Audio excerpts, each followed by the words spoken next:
Let's call to order the meeting of the Transportation Committee for SACOG for September 4th at 10:02 a.m.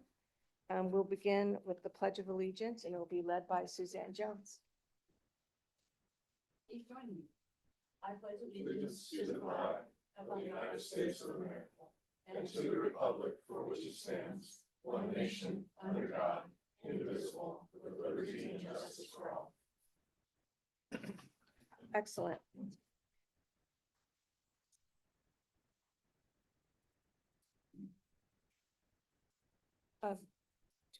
Can we do roll call? Thank you, Chair Lauren.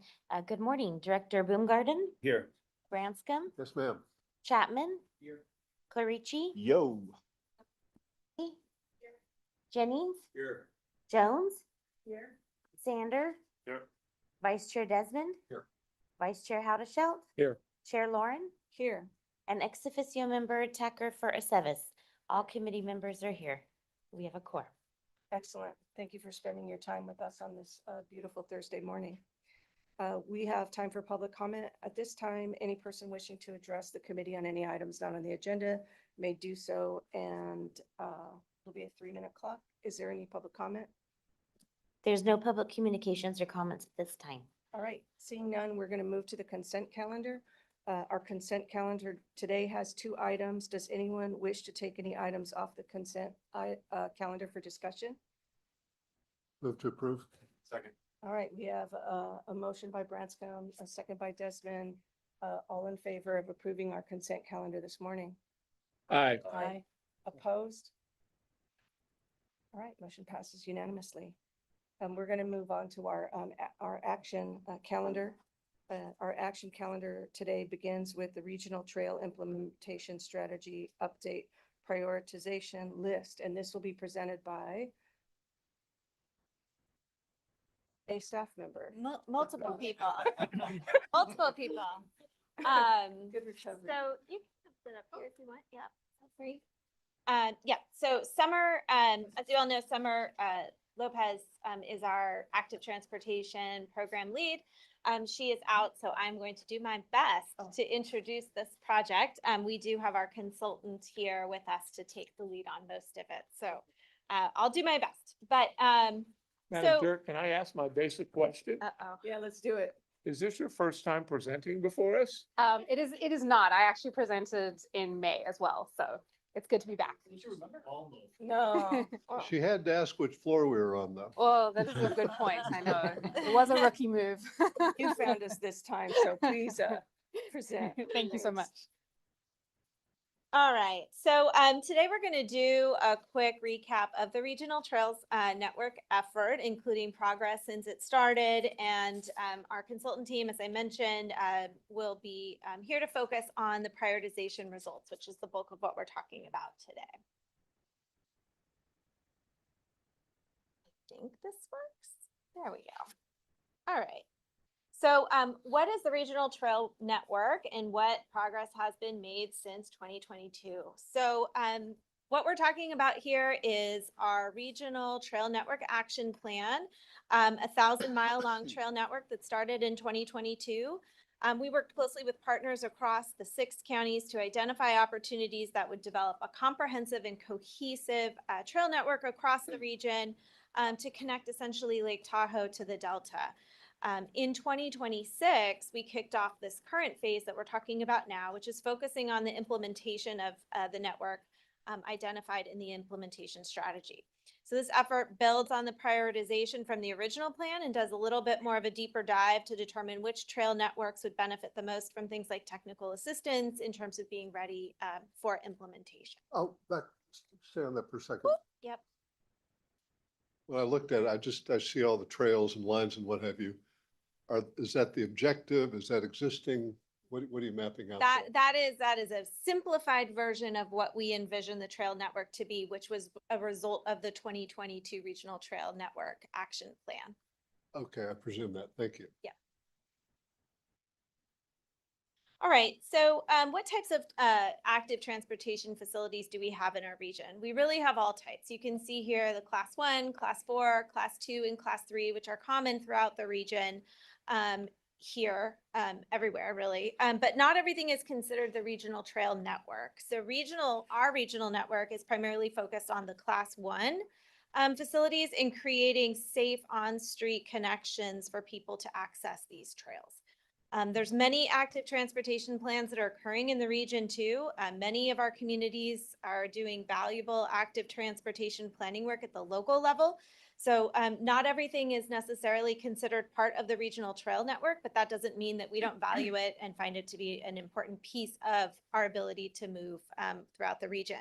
Our goal here is to elevate the work that all of our partners are doing and hope that the regional trail network and these local plans really complement each other. Real quick, active transportation and trails obviously collide. Where do they separate? Or do they? That's a good question. That's a really good question. Yeah, I mean, I think it largely when we talk about trails, we talk about those class 1 shared use paths that are off street. But we know that it can be challenging to make an entire network from those. So that's why the sort of on-street protected facilities can augment those. Once there's no separation from vehicles at all, it's rare that we would call that a trail. And then there's also like paved and unpaved. Is it safe to say that the trail network is a subset of the larger active Yes. transportation network? So that includes a lot of on-street. So the trails are really mostly, is that right? Mostly Yeah. class Correct. The class 1. 1 and 4. Yep. So active Some- transport is larger trails with, thank you. Thank you, Director Branscombe. All right. We're missing a slide here. Oh, Oh, no, no. here we are. I got it. Sorry. I didn't make the presentation, so I'm confused. All right, so diving a bit more into the regional trail network, the network is made up, as I mentioned, of class 1 bike and pedestrian trails with a focus on all ages and all abilities, on-street connections. This means that routes are comfortable from anyone from a 2-year-old on a balance bike all the way up to older adults walking or bicycling and everyone in between. So in addition to the recreation use that we all know about trails, this network also does provide safe connections for our ability to get to other resources in our communities like school, work, grocery store, or parks. So something that I think everybody can see themselves in, which is one of the really important and exciting things about this project. So I am going to pass it over to Mia now to get into what the bulk of the presentation is about. Thank you so much. So another key distinction that we would just want to touch on is that the regional trail network is made up of both planned projects and study corridors. So on the screen, the light green, those are planned projects that local partners and agencies have already identified either through some kind of local plan or study. Typically, the alignment is already determined. And those are varying levels of local priority. And then the purple lines reflect what SACOG calls study corridors. These are future potential trails that would close key regional gaps. You'll see they kind of expand, they're longer corridors. The alignment might not be 100% identified yet, but during the 2022 plan development, SACOG worked with local agencies to sort of have a conversation about these and say that these might be something for future study. One of the major things that SACOG staff have been doing during this plan update is meeting with every local agency to understand the exact status of each segment of each trail in the network. So over an extensive engagement period with local agencies this summer, we got all this updated data. So what we now know is that there are 335 miles of existing trails in the network. There are 489 miles of planned projects, and there are 294 miles of these study corridors, which, as we said, is about over 1,000 miles when complete. And another thing that we wanted to understand is how much progress has been made since the 2022 plan was adopted. So what we have learned is that about 40 miles have been constructed since the 2022 plan was adopted. And then a lot of other projects have moved forward in their sort of implementation pipeline, as we would call it. 14 miles of projects have actually been upgraded from study corridor to planned project. So gone from more of a vague concept to something more concrete. And then other projects have been doing a lot of work to move forward in terms of project readiness. So for example, doing community engagement or right-of-way acquisition or securing funding, etc. Yes. Oh, So the purple. yes, which are the steady point, correct. it seems there should be maybe two categories within the study category. Or the Highway 50 and Highway 80 runs are clearly more aspirational than those within the network, if you will. Yeah. So if you were to do a prioritization, I would expect prioritization within purple would be within the network. But these others are maybe Sunday. Yeah, I think that's a really good point. And when we talk about the prioritization, we can talk a little bit how we tiered the study corridors and how we take into consideration things like Thank you. feasibility, et cetera. Hold it. Oh, I'm just trying to see what. may I borrow? Just lose the notes. And we do have, Well, it goes. Can you use your mic? Director Calucci, Can can you use can your I mic? just make a comment? Our- I'm really glad that we're comfortable with each other. It feels great. I even love speaking about bacon before we started our meeting today, but Right. we do have a sense of order and decorum Oh, I to see. follow. I'm just reminding our members, and I would like you to continue, Mr. Calucci. Oh, okay, great. Thank you. Well, most of that green that's in El Dorado County, in fact, going out of eastern Sacramento, is part of the old SP right of way. So that's why it goes all squirrely and goes down south there and then up, but then it kind of gets up near 50. And I'm just trying to see, because the Highway 50 goes kind of north of like the word El Dorado National Forest there. So this trail probably follows the old Pony Express Trail for a while and then heads off on what used to be called Iron Mountain Road over to 88. And then down into Hope Valley, I'm assuming that's where it kind of ends up. I was just trying to see exactly what it was, because it's not going over the pass into South Lake Tahoe. It's actually going over and into Hope Valley. And then there's something going on. But if it's up Iron Mountain Road, that's a forest road. It's a beautiful road. You could ride on the edge of that all day long and not see a soul. Actually, not too many people use it, if that's in fact what that is. I hate to say I don't know, because it's in my I county. would say whatever it is, your staff at EDCTC and a guy named Jerry would have the answer. Oh, yeah, I know, yeah. Oh, I know that. I know that. I know that. And well, I think I'm gonna go out on a limb and say I am darned close to knowing that. In fact, it probably even goes up to Silver Fork of the American River over to Iron Mountain Road, or now Mormon Immigrant Trail. That's the Excellent. thing. Okay, go. Anything else? I'm sorry. Chair That's the answer recognizes to that. Heidi Zenjo. I do have a question.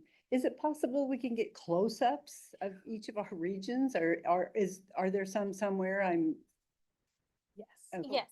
Yeah, I believe there's an interactive map online, but we can also provide you with Okay. zoomed in Placer County specific. Okay, that would be great. Thank you. yeah, sorry, I know this map's hard to see, and that does exist, so we can provide that.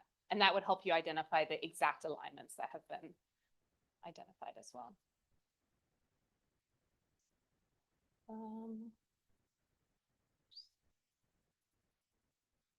Okay. Doing great.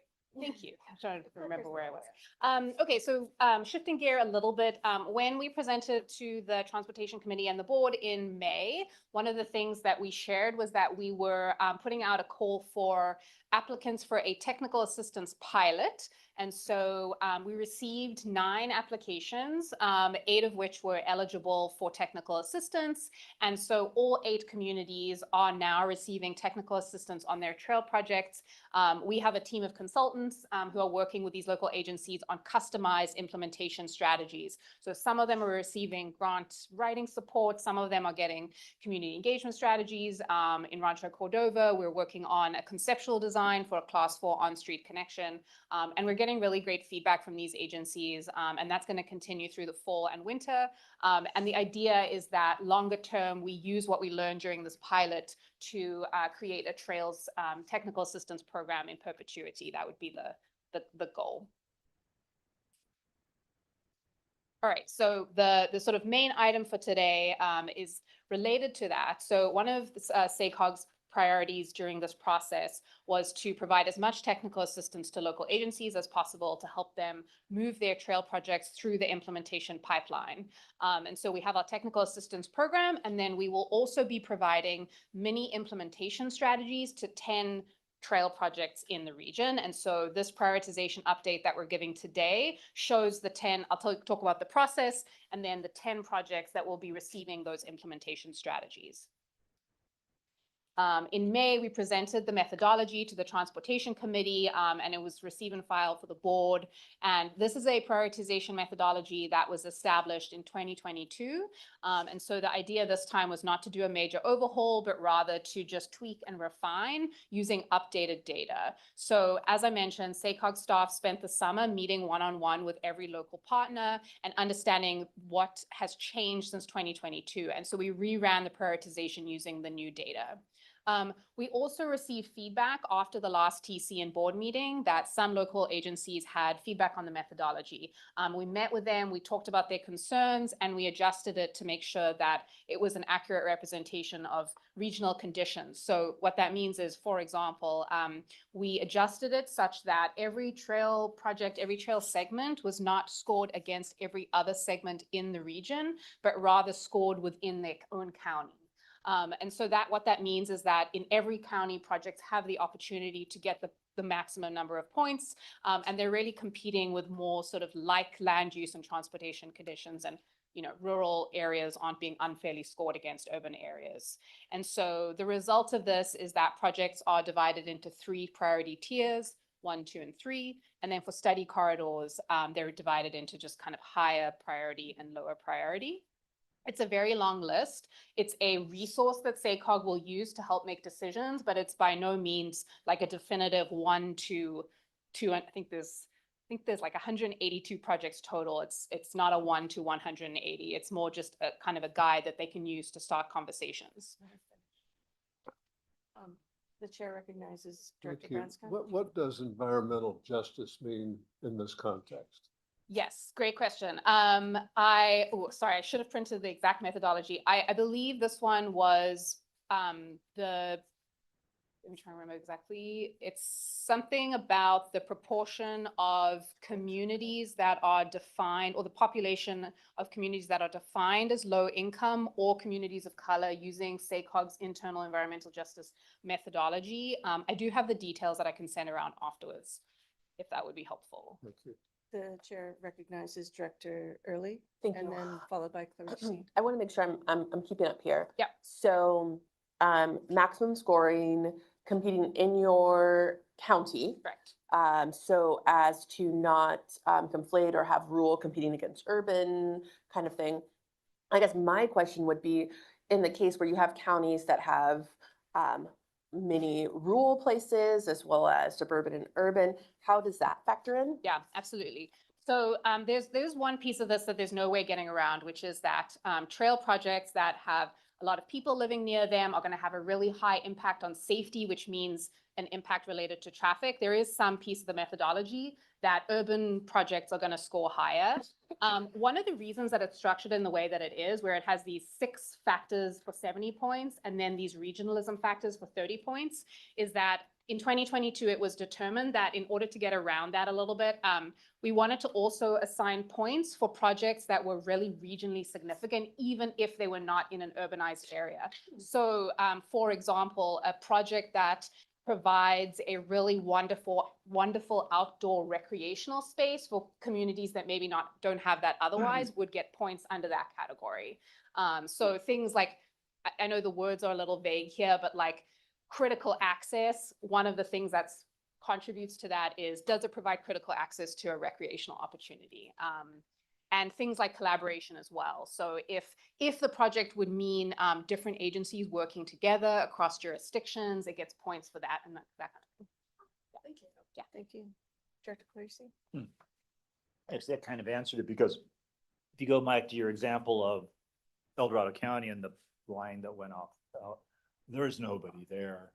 I mean, there's no communities there. There are literally, you're just running through mostly forested land, for a lot of federal land, but either that or American, or private timberland, but not a lot of people in that part of the world. Right. So, okay, but you kind of answered the question already. Thank you.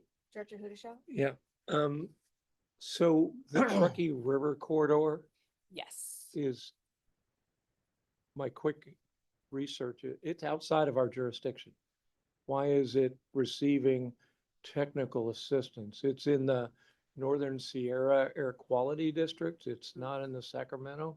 The counties that are, it's in are not counties, Placer County, obviously, but I don't even think PCTPA extends all the way up to that area. So I'm curious why, from an air quality standpoint, why the Truckee River corridor is in there.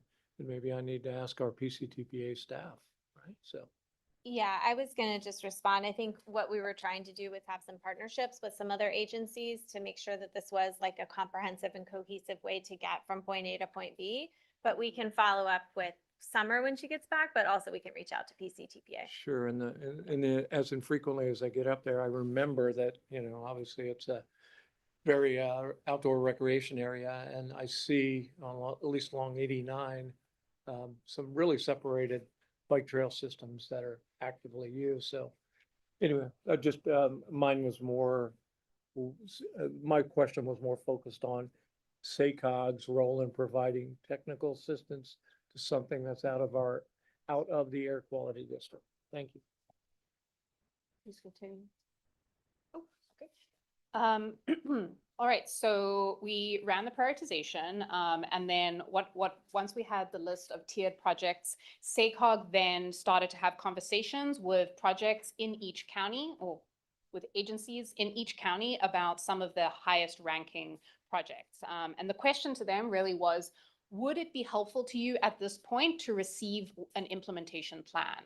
And so there were projects that scored pretty high that are in tier 1, where the local agency response was either that they're actually too far along for that to be helpful. So either they are about to go to construction, or what they're really looking for right now is funding. And that is not what we are providing right now through this process. And then there were some others where the project just wasn't a high enough local priority for them. One of the things that's really important to move things to implementation is full local buy-in. And so if a project ranked high, but the local agency said, we're not interested in that at this time, then the SACOG staff just moved down the list.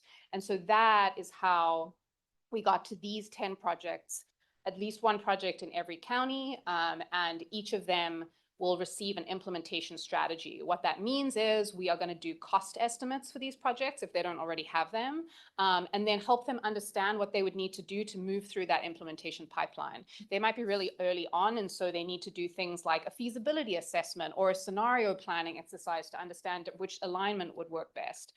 Or maybe they know the alignment, and we have to help them understand how to get funding for conceptual design, 60% design, 100% design. So we will be meeting one-on-one with each agency partner to understand what would be helpful. I think this is the action item. I have a couple more slides, but I just want to be clear that this is the action item, is approving these 10 projects. So happy to answer more questions about these if you do have them. The rest of the presentation is more just talking about next steps for the project. So I'll just pause. My understanding is we're being asked to adopt the prioritization list that's on item A. Correct. Yeah, so attachment A lists 10 projects, and that is what you're being asked to. Any more clarifying? Yes, the chair recognizes Mr. Jennings. I understand everything presented, but. Director Jennings, can you put your mic on? Okay, excuse me. They're hiding it from me. I understand everything that's been presented so far, and I think you've done a good job of talking to us about that. So I'm trying to look beyond the 10 priority projects. Yes. And just trying to understand,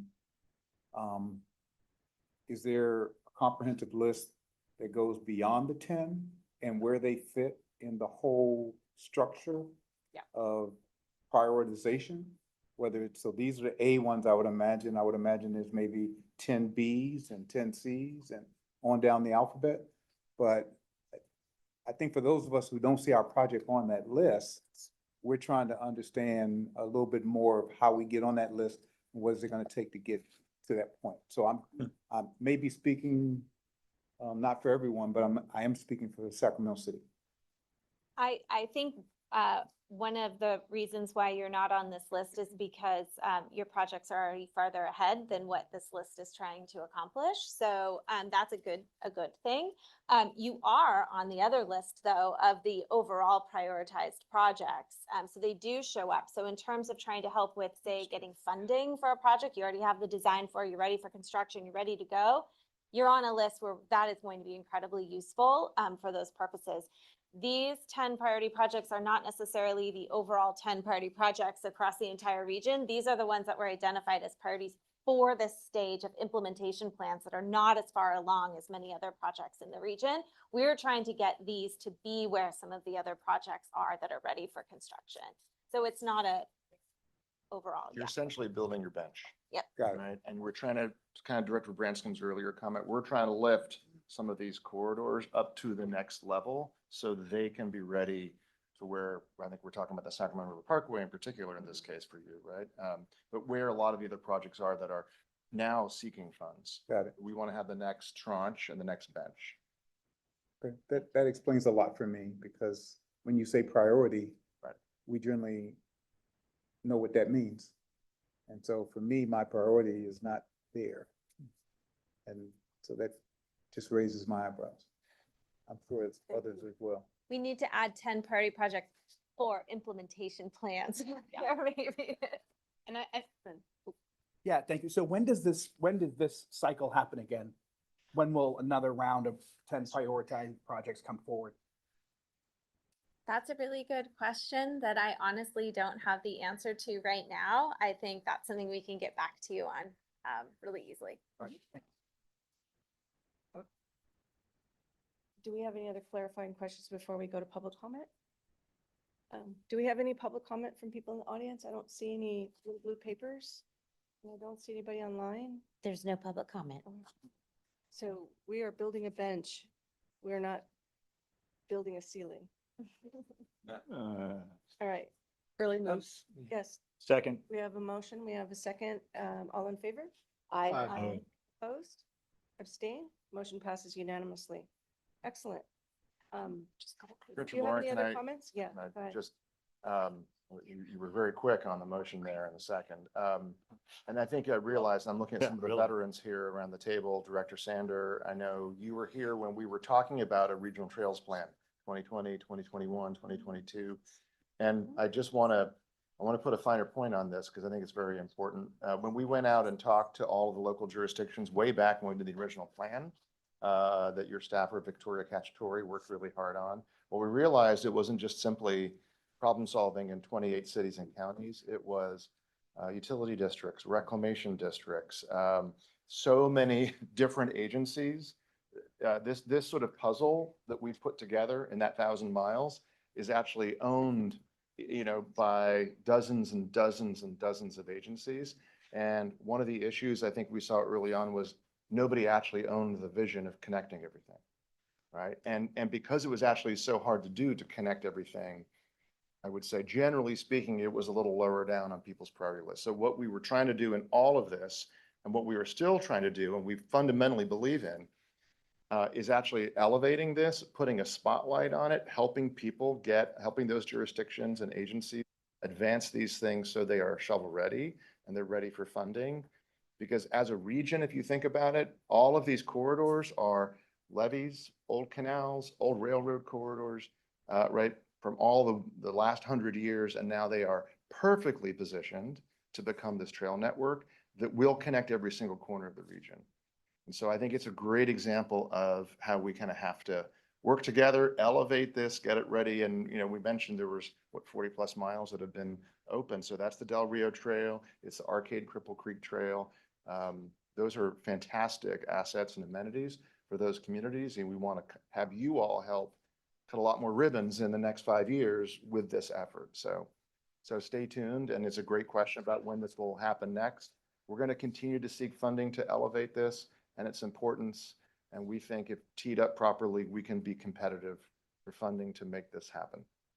So thanks for all your questions and engagement. Whenever we go to city councils and boards of soups, this is one of the items that gets all the questions, as we were just seeing this morning. Director Bransfield? Yeah, very quickly, a friend from Roseville, you're questioning the Truckee River coordination?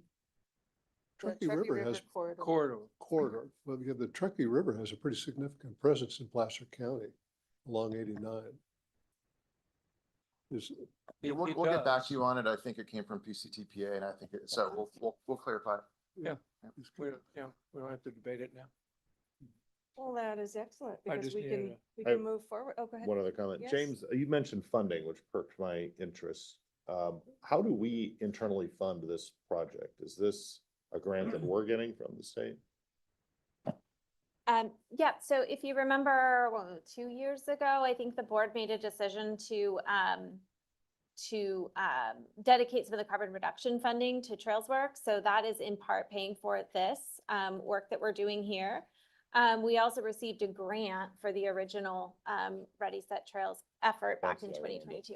Yep. But this, I mean, there's no other agency that would do anything like this. This is us or nobody, Yeah, basically, for doing this level of coordination. yeah, regionally, yes, absolutely. Yeah, and to my colleagues, I think it makes sense to strengthen the bench. The agencies you didn't see up there, two examples would be Rancho Cordova and Folsom. We might be number one and number two for currently producing trail miles. So we don't need the bench help. We know how to do it. We've done it. We've gotten grants, federal, state, et cetera. But everybody else, a lot of agencies haven't built many miles at all, if any, or kind of accidental or just, as part of another transportation project. So it is a different type of grant work than your staff may be used to. So I think this effort to build the bench makes a lot of sense. Because there's money out there that's not just us trading money or competing with each other that's coming from the outside that's available. And I'll just, before I leave, say, one of the next things we're working on are funding and governance strategies that SACOG can consider when trying to navigate what is the role of a regional agency in regional network implementation. So that is what we will be presenting to you in November. This is really exciting. Thank you so much. And I hope whatever Summer's doing, she's having a great time today. All right, we miss her. We're going to be moving on to item number 4, performance-based targets for the 6-county federal funding round. And that will be presented by that guy. I'm sorry, I don't know your name. I thought it was funny. I thought it was funny. I'm sorry. Sam Shelton, thank you.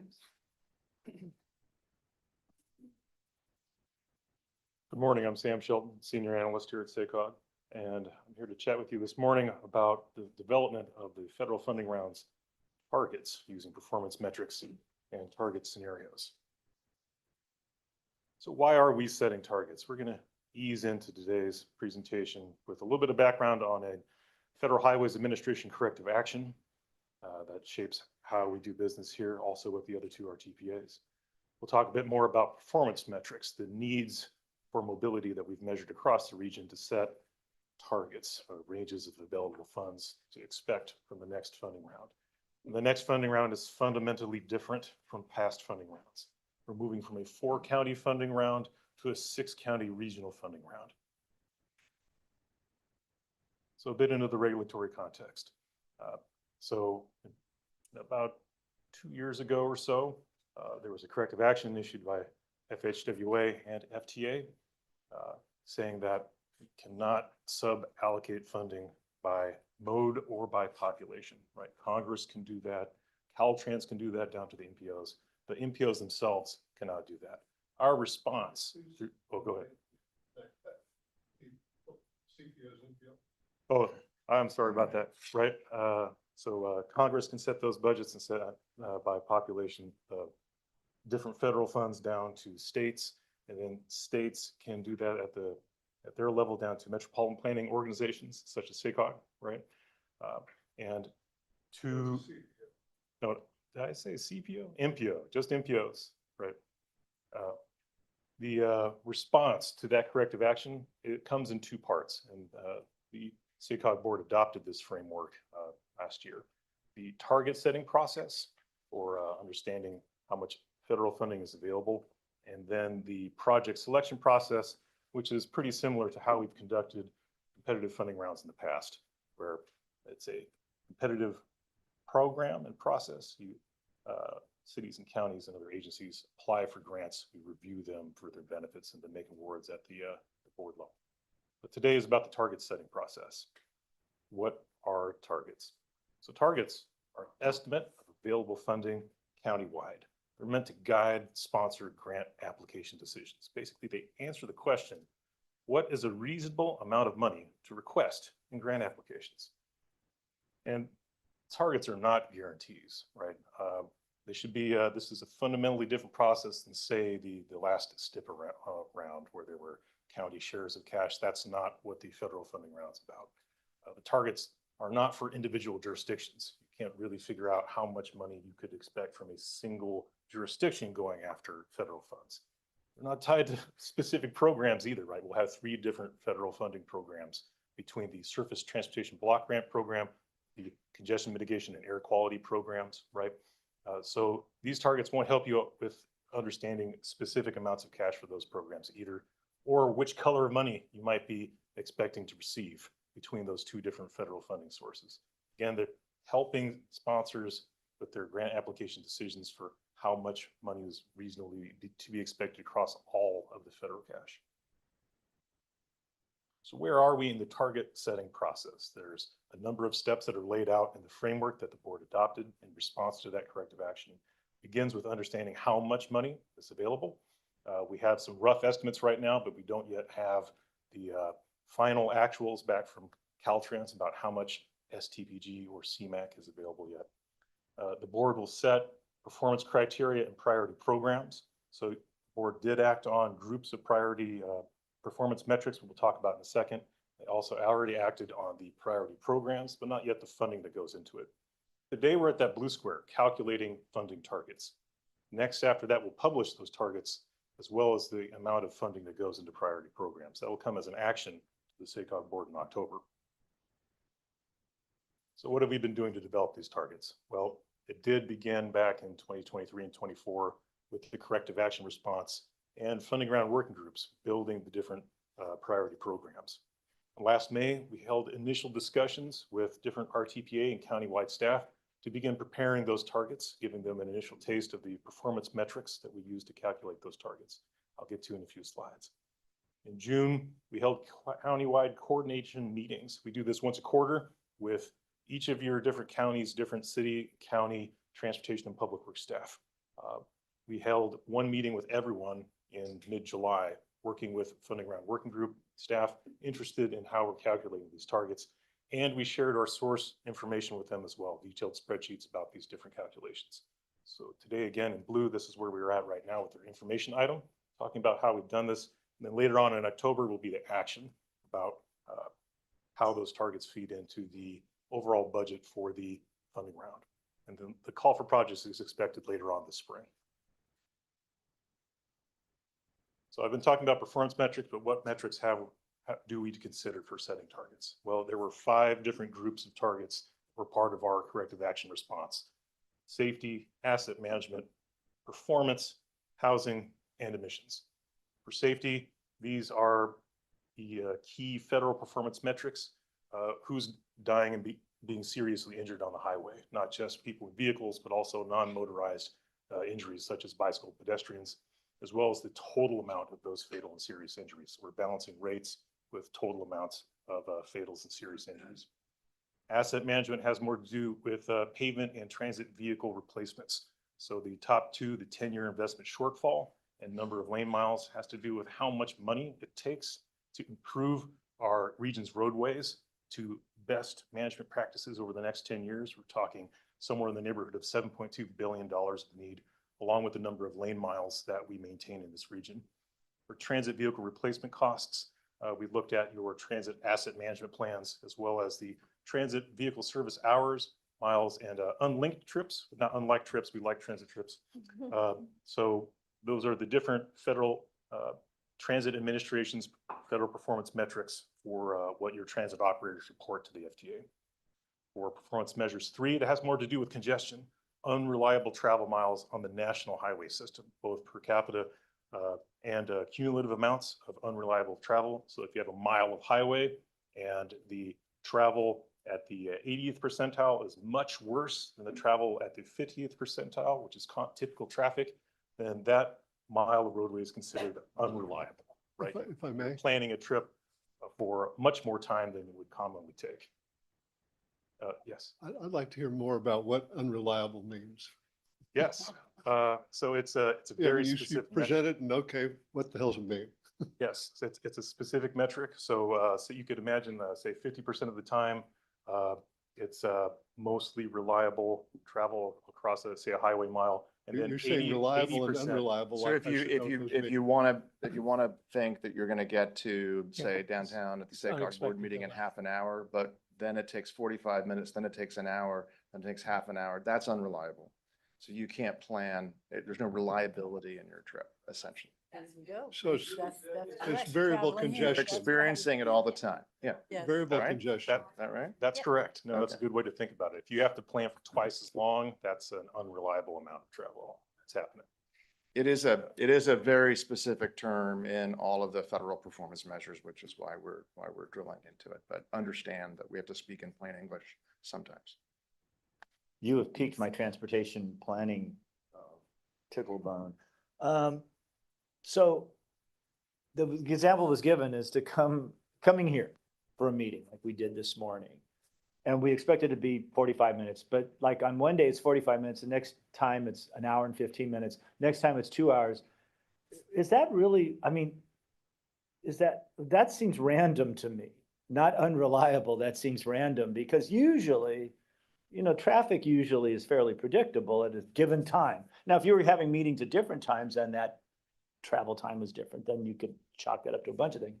But if you're coming to a place at the same time, I mean, I haven't experienced too many, except when they're tearing up the freeway, where it takes like a wide range of time. Well, no, but I mean, but usually, you don't get that variation at a specific time. I mean, I used to commute down here every day for years and it was always about the same. Anyway, I'm sorry, go ahead. I'm struggling. I know it's a federal standard. I know it exists. I know you have to plan for it. I just think it's weird. Sorry. It's a great question about how you define congestion, measure it, and what you do about it. Here at SACOG, we have a congestion management process that measures all of that.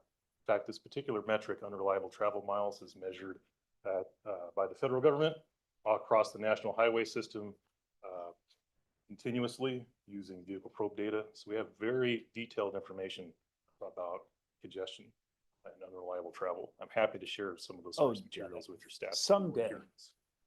You and I.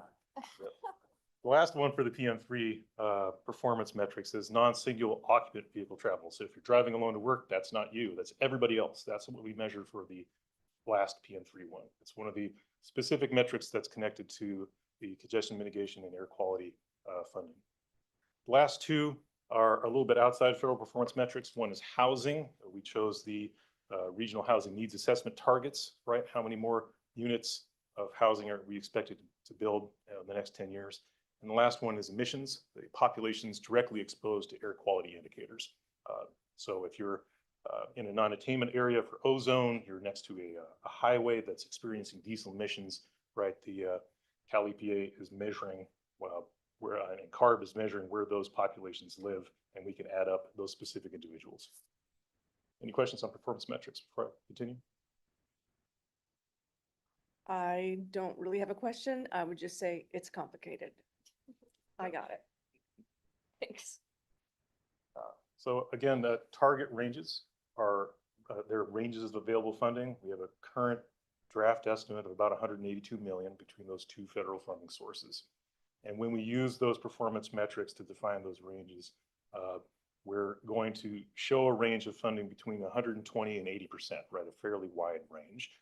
Again, it's not tied to specific amounts of cash. Again, the process is a competitive process when it comes to the project selection process, and there are no guarantees for what these range of dollars really mean. Again, the targets are meant to guide sponsors' grant application decisions. So over the summer, during that timeline I shared earlier, we drafted 3 different scenarios with staff about how these metrics define needs across the entire region between the 6 different counties, and then different ways to weight them based on regional priorities and policies. Your staff recommendation was to choose one of the scenarios that was focused on housing.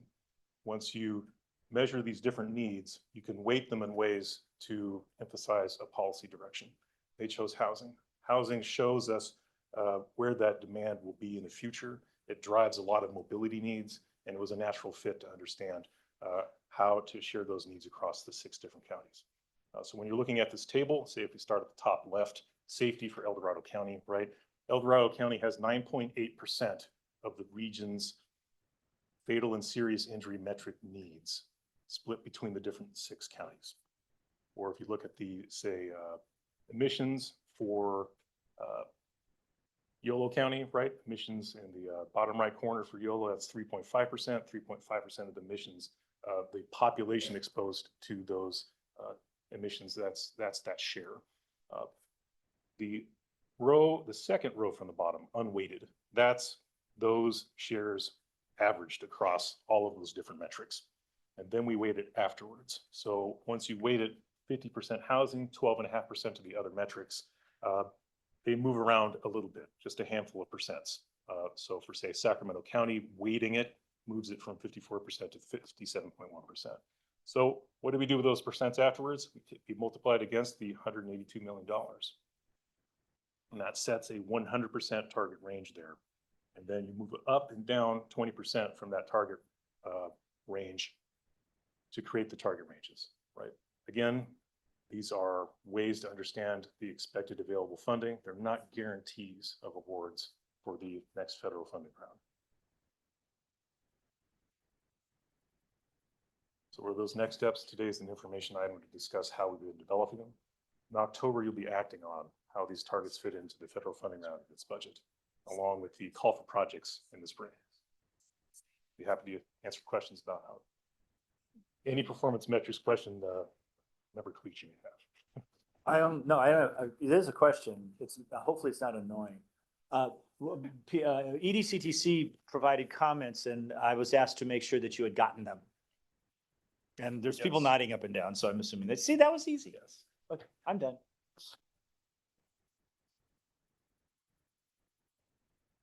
Director Desmond. Thank you. Thanks, Sam. Appreciate the presentation. Appreciate staff's work on this. You know, this process, when the chair mentioned it's very confusing. It's like whatever metaphor you want to choose, a Rubik's Cube or the kind of the legislative mystery box where so many different factors go into something and then here it spits out a number or a percentage or something. And it's difficult to follow how you got from point A to point B sometimes. And this is certainly, I think, one of those situations, and I really applaud you for trying to take something that's complex and make it digestible and understandable for all of us. I had a question in terms of how does this compare to how we did this process the last time around? Or did we not set targets this way at all? So explain that to me historically and Right, historically, for a 4-county federal funding round, it's been purely competitive. We establish how much money is available, and then we open it up. so we didn't set any targets like this. This is the first time doing it. Okay, great. It's the first time. for us. And I first also want to thank James, Eric, and Christina. We had a meeting in my office with Supervisor Hume the other day. Really appreciate you taking the time. I mean, obviously you've done so much work with all the agencies to explain this and get feedback and input, and certainly appreciate us meeting the other day about it. One of the questions that came up in terms, and especially since your recommendation, I know we're not taking action today, but have that kind of housing focus. A question came up about some of the population centers in El Dorado and Placer County. Does that adjust any of the target numbers if you take out some of those population centers that are not part of our MPO? We saw, The Tahoe Basin centers, right? we saw very small changes, perhaps in the Okay. $100,000 We're working on it. ranges. Okay, so back to you. okay, Yep. I appreciate Happy to that. share those, though. And then I think for us in Sacramento County, and no one here likes to hear Sacramento County talking about population because, you know, we have such a huge population. But it is, and I understand and really appreciate taking the time and having these discussions about how obviously this cannot be based on population. Although money comes population is factored in when it comes from the feds, and certainly when it comes, if it gets allocated to us by the state. But they do take population into account. We cannot take population into account in terms of the awards, and I completely get that.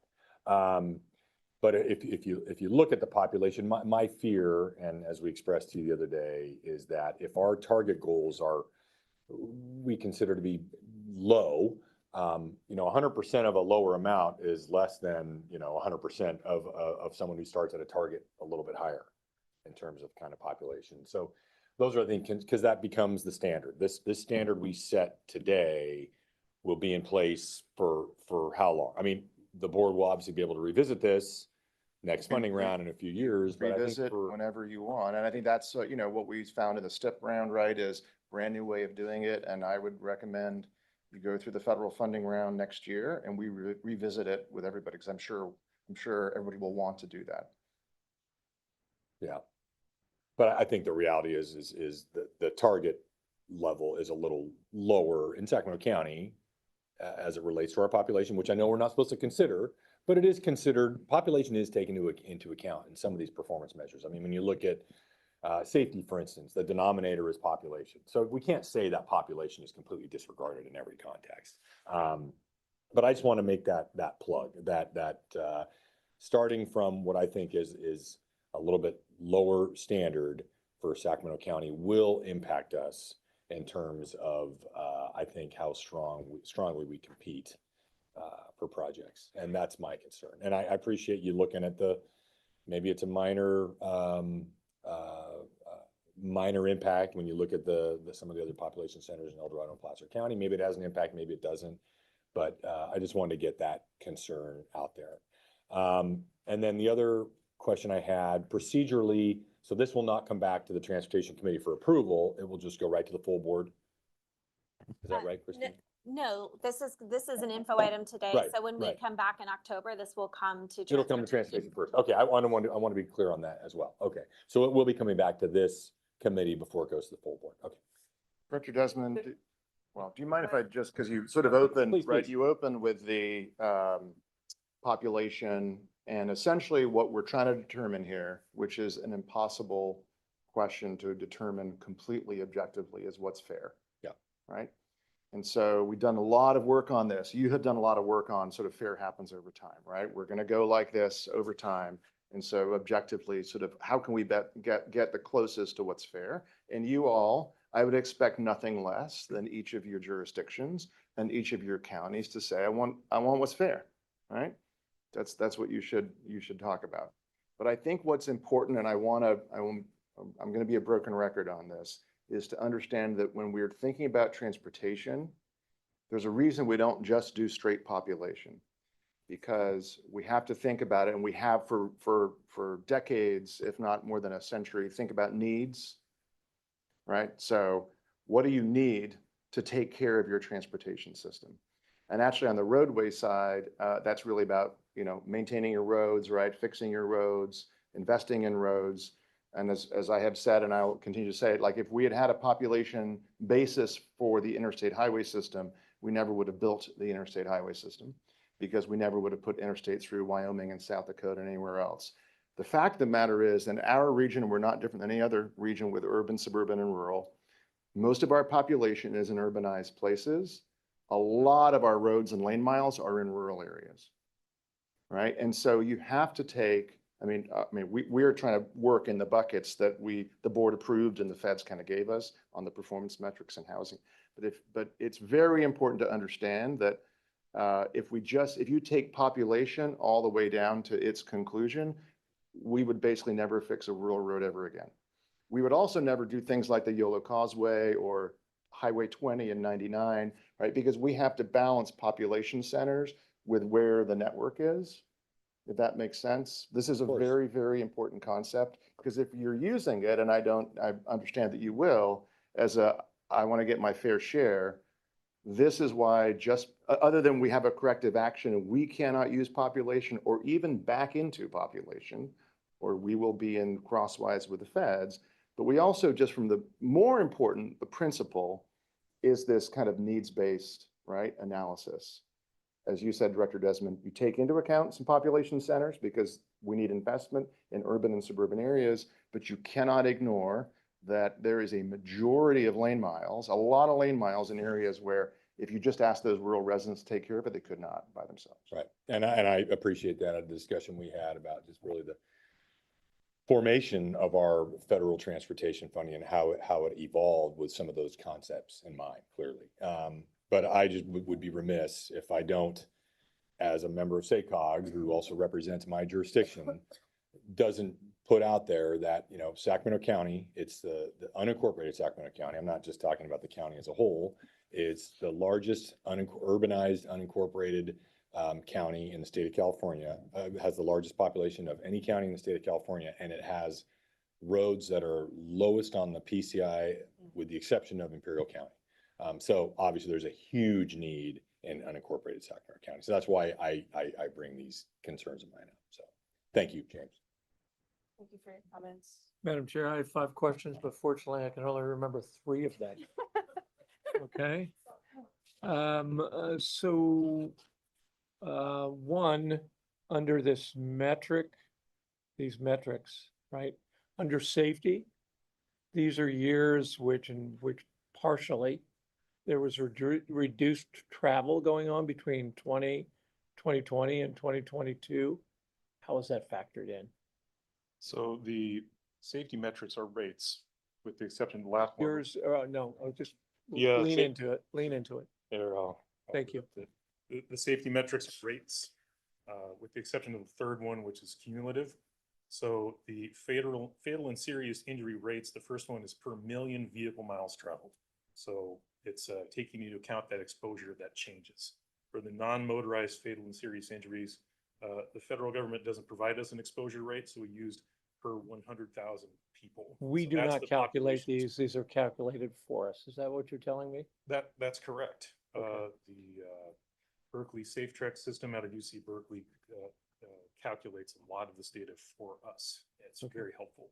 They capture all of the CHP data and they combine it with Caltrans volumes so Okay. that we can create those rates quickly. With respect to, we have a program in which we take lane miles and population into account. Which program is that? That was just the STIP funding round, and that was a calculation that the I state did. should have been more confident in my memory. That's what I thought it was. Okay. With respect to population centers, and I see under this metric, it really is the share of the RHNA, Regional Housing Needs Analysis. But it doesn't, population can be dispersed or it can be compact.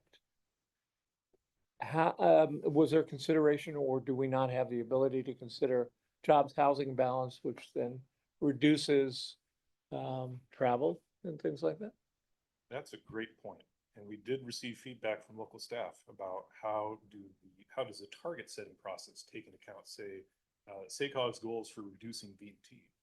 And the feedback that we gave them is that the best way to understand if a project is going to be able to do that and should be awarded funding is definitely at the project level, about how well that particular project can address those needs.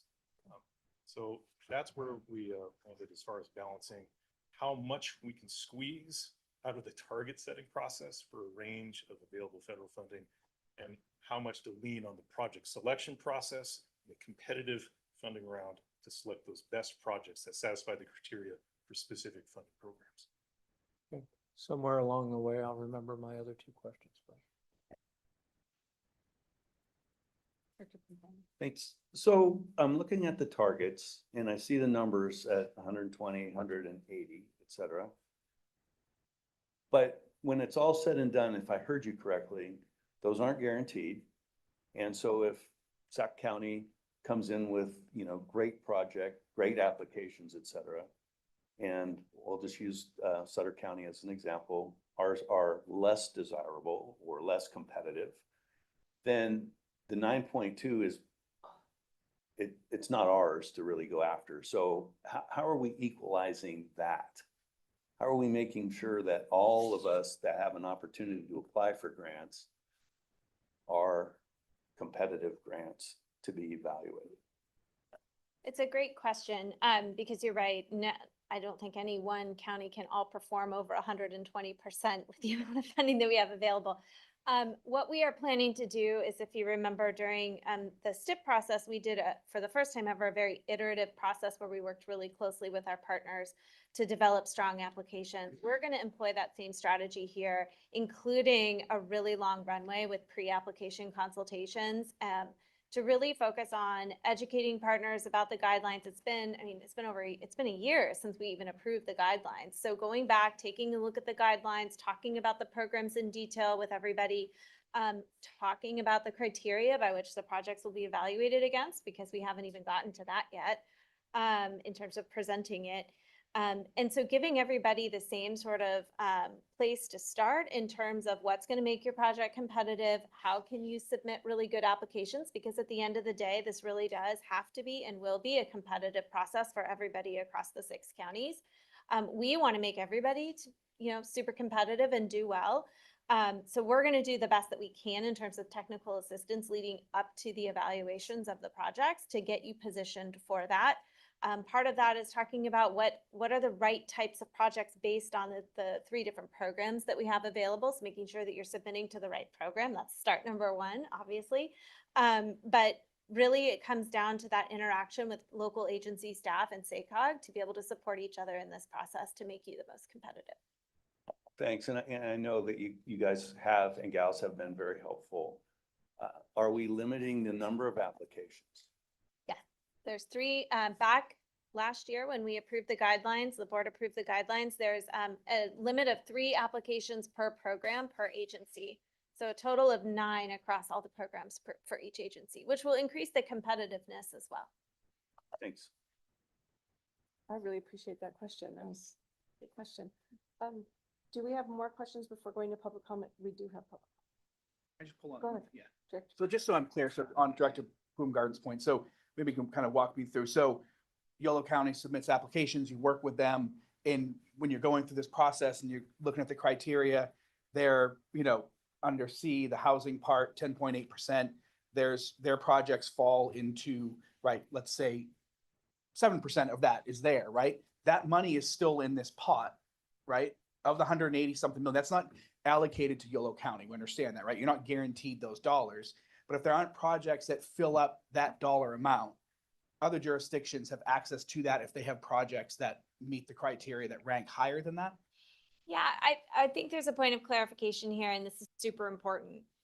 The targets that we're setting and those percentages that you see on the screen right now are not what we're actually evaluating the projects against. This is strictly for being able to figure out what is a reasonable amount of funding. The criteria for the applications is going to be totally different from this. Sure. And it's going to be very much dependent upon the program that you're talking about. So when you're talking about projects that are submitting to the CMAQ funded program, those are going to be all about, congestion management, air quality improvements, greenhouse gas reduction, all of that, which is, not really some of those things up there, although we hope that you're going to incorporate safety into the projects that you're submitting, which is going to be very different than the system performance program and the system preservation. They're all going to have separate criteria, but it's very different than what the purposes of these numbers are. So I want to be very clear on that. We're going to have to look at things like cost effectiveness, looking at cost benefit ratios for CMAQ in particular, very different than this here. So I want to make sure that we're clear on that. We don't need to get hung up on that with the project specifically. Dr. Desmond? Thank you. Just a follow up from that. So the 80%, 120%. That was a board, was that a board direction that we strive to make sure no jurisdiction gets below 80% and no jurisdiction goes above 120%? And are those hard floors and ceilings, or is that just aspirational? Yeah, so the board action back in 2023 was to give a range. It didn't even specify 80 to 120%, but it was just to say people need something to measure against. How much money roughly should we be competing for, right? Because the last time we did a funding round, we combined the state funding and the federal funding, and it was just for the 4 counties. And so there's concern, right, from Placer and El Dorado. We don't know how big this is going to be, and we all gave you some certainty with the STIP program. So this is hopefully going to give you something, but as Christina has said, It's very different from STIP. Yeah. From that, but No, yeah, I get that, and I appreciate that. I'm glad you have that, but but it's not dispositive. I mean, does that mean that there's no way a jurisdiction can go above 120%? yeah. So really, I couldn't you remember if we sorry, made it a you hard. can go above or Okay, below. okay. And so really, again, this is a separate process that is done before we go to Right. the board selection process, which is the other big part of the corrective action. Right. That you all ultimately get to decide which projects are funded in the region. And so someone could get a lot. No, I get that, but But- I just, the 120%, 80% is based on 120% of this or 80% of this amount we're setting. It's based off of the Yes, okay. 100, yes. Thanks. Dr. Branscombe? As you said, Christina, this isn't where we're gonna end up. It will be interesting, though. Some thought went into this, obviously. It'll be interesting to see when we end up with a final recommendation, compare it side by side with where we were here. Be interesting to see both numbers and how the transition was thought through. Yeah, I mean, I think everything with this new process that we've been going through, whether it's the STIP process or the federal process, is new to everybody, right? And so I think there's going to be some learnings through this process, and that's one of them, is we're going to see how these targets line. We think that this is reflective of the needs of the region, which is what the point of this is, to help guide applications, but it's not a perfect science either. There's going to be some room for tweaking in the future, just like there might be for the STIP program as well, and things that we did with that. So what you decide in October is not the life of the program either. But we feel this is a very strong and very solid start to this new way of doing things. Director Early? I just, I don't want to belabor it, but I actually really do also want to understand it. And I'm not quite there yet. So just on the 80, the 100 and the 120%, these are guideposts, for folks who would be applying. Now, if I equate it sounds like I'm not supposed to the STIP process though, that what would happen would be that we would apply, and based on these guideposts, right, we would put in projects that fall within these. However, there's a world in which we could throw these out and get above 120% and below 80. I do think it may be hard to come from the STIP shares, right? Which, again, the board has spent and all of our partners have spent 2 years on. And okay, we can go county by county in the STIP, and even within the counties, which wasn't us, as you know, but two of the counties said, let's actually go within the counties and try to allocate something, right? So you have just been focused on that Yeah, for the last 12 you are. months. Yes. And I understand why this might be confusing, because you look at these and you say, so do I get 100%? Do I get 120? And Well, and also the way that it worked with STIP was that your project that you put in needed to be like a full phase, right? And so if you're saying to me that when I put a project in, if it's above 120%, right? Like the world is your oyster until it's not. I want to understand it. I think when I go back to when we were revising all this, right? And we had a lot of anxiety from Placer and El Dorado County. Hold on a second, we've never been in a 6-county round. We fear we're not gonna be competitive, but we don't even know like what's reasonable. This, as Sam started his presentation with, was intended to give at the 120 range. You should at least put applications in for 120%. I guess the only thing is, at least for me, it would be that if I'm applying and I see that 120% is roughly my guideline, right? And I'm applying for a full project. However, I have other folks who say like 120, that's just your recommendation, we'll go bigger. Then it's not, those aren't real guidelines. No, they're just to give you some. They're just suggestions. Yeah. You can put in 150% or 200%. Okay. This is just intended to give all of our partner agencies and our public works directors on our transit operators some sense of like orders of magnitude and scale. There is no guarantee whatsoever. So I would take all the STIP stuff and try to erase that from you. I'm sure some of my partners would like It's to gonna be erase hard it. to do. And this is Good luck. just intended, right, to give a sense in brand new 6-county round, what should we shoot for? Okay. Thank you. Yeah, Director. Sorry, and I'm just not, but, I mean, but you could choose, right? A jurisdiction could choose to be cutthroat and not stay within the guideposts, right? Or people in that county. So like, my point is, like, where, when we adopt this, if, whatever we adopt in October, doesn't really have any teeth to it, because a jurisdiction could say, I have this huge project and it could meet a ton of the criteria and staff ranks it and it takes up, Yes. you know, 15, Yes, or all the money that's supposedly allocated for a county, right? correct. So how do we encourage, or I guess it's on you, right? Jurisdictions who say like, okay, like we have if in these, we want to follow the guideposts, right? But if you're following those guideposts and others don't, then you end up getting the raw end of the deal, right? So No, there's. how do we process? board. Right. Well, but they have to be real guideposts, right? Like they're either, these are the things I think or they're not. our strong recommendation, whatever you decide to do as a board, is to adopt this, set it aside, because at the end of the day, the most important thing is what Director Boomgarden just asked, which is, how can we work together and work with your staff to put the most competitive applications? Don't undershoot. Let us work with us to put in really good, strong applications, right? Let's learn from this process. And our hope too is in a fully competitive round with zero guarantee of any money at all, we can work with your staffs to write good competitive applications that then can also be translated into state grant applications, federal grant applications. So I do understand that there's a fair share question here. Yeah. And that is absolutely reasonable that we should have that discussion. It will have no bearing on how much money any jurisdiction gets. You will Yeah, use it after the fact to determine whether this has been fair to you. That's fine. Fairness over time, hopefully Exactly. equalizes over time.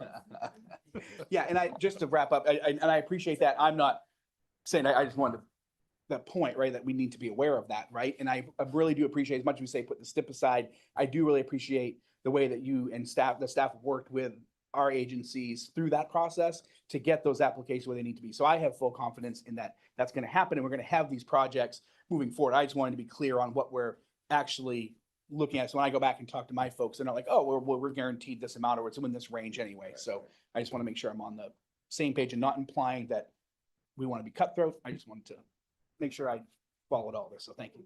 Thank you, Chair. There is a solution. All right. Let me see, we do a world. Let's see, there's Cache Creek, there's Sky River, there's Red Hawk, there's Fire Mountain, there's Thunder Valley. World Series, all in, no hold'em, right? All right? Put it all on red, what? Well, no, we just get around the table and have no limit hold'em. Moving on to the discussion. Thank you. You know, For a while, didn't I? it was good. I'm glad we're not voting on it immediately, but, and this is just discussion, but we do have public comment. And I'd like to take that public comment from Kevin Busey. And Chair Lauren, we also have a written public comment to read into that. And That written, one's for this yes. too. Yes, thank you.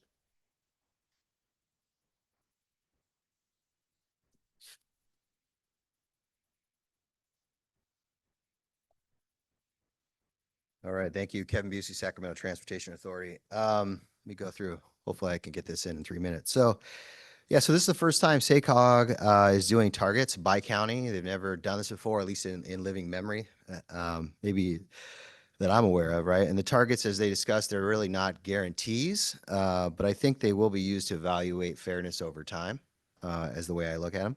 And so I think it makes sense that since the first time they've done this, and then you consider that last funding round lasted for almost 20 years, being the similar process of pulling all the funds together, I think we're going to be in this process for a decade or two.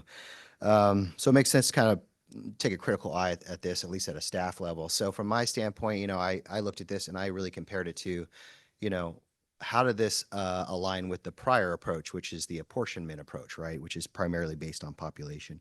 And so if you look at that, I think Sacramento County and the cities would receive somewhere around 63 to 64% of the funding, of the federal funding.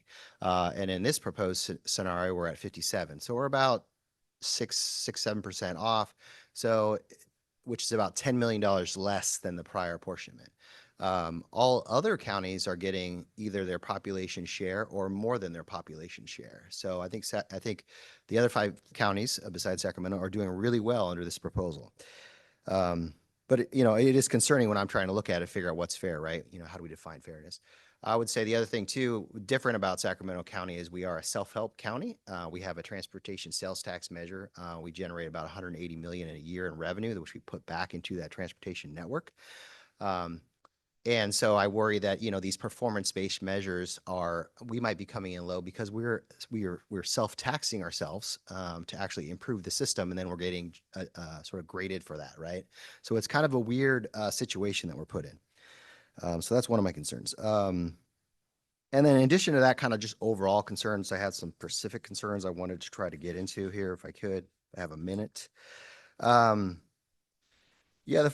One of the challenges I see is, there's some comparisons to population, and then there's comparison to metrics, right? And so when we're looking at the SACOG region, it's actually, it's not all 6 counties from an MPO standpoint. It's most of Placer and most of El Dorado, but these performance metrics actually take into account data from the Tahoe Basin area, which is a separate MPO that has its own set of federal funding that goes to it, right? And I think to that extent, it sort of negatively impacts the other 4 counties, Sutter, Yolo, Yuba, Sacramento, and I just don't see, I would love to get that data, pulled out of there, so I think it's a much more fair comparison of performance.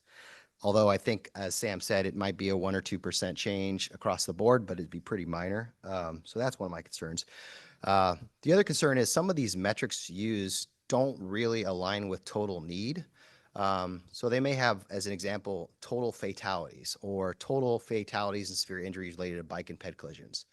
As an example, sometimes that's divided by population, right, in these metrics. So they're actually using population in these metrics. They're dividing on a per capita basis. So what it does is it makes everyone, it's more of a comparison of cross counties as opposed to actual total need, which I think is problematic. Going down to a similar thing happens with the performance metrics on unreliable travel on the national highway system. About 71% of the unreliable miles are in Sacramento County, but because we, how much time do I have left? Oh, okay. I could keep going. One sentence, yeah. So I would ask that you consider how you're using population and that it should probably not be part of these factors. And I would also ask that you look that these performance metrics actually align with need and not just comparison by county. Thank you.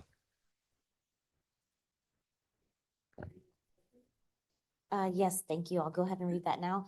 This is from Woody Deloria, the Executive Director of El Dorado County Transportation Commission. He says, "Good morning, directors and Chair Lauren. I'm writing to express my support and gratitude for the SACOG staff with whom I've worked with over the past 2 years on the funding round working group and target setting process. As the chair of the staff funding round working group, I believe we reached consensus on a fully competitive and performance-based process for administering the STBGP and CMAQ across the 6 counties and the STIP for the 4 counties under the SACOG RTPA. FHWA determined the formulaic population-based suballocation to cities and counties, the way in which EDCTC, PCTPA, and SACOG have administered STBGP and CMAQ for decades, was inconsistent with federal statute and must be corrected.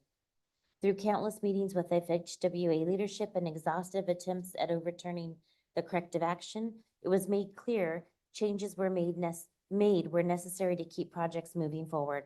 The SACOG working groups, both staff and board level, worked for 2 years to come up with a truly regional process by which all jurisdictions across the 6-county region can compete for the limited funding.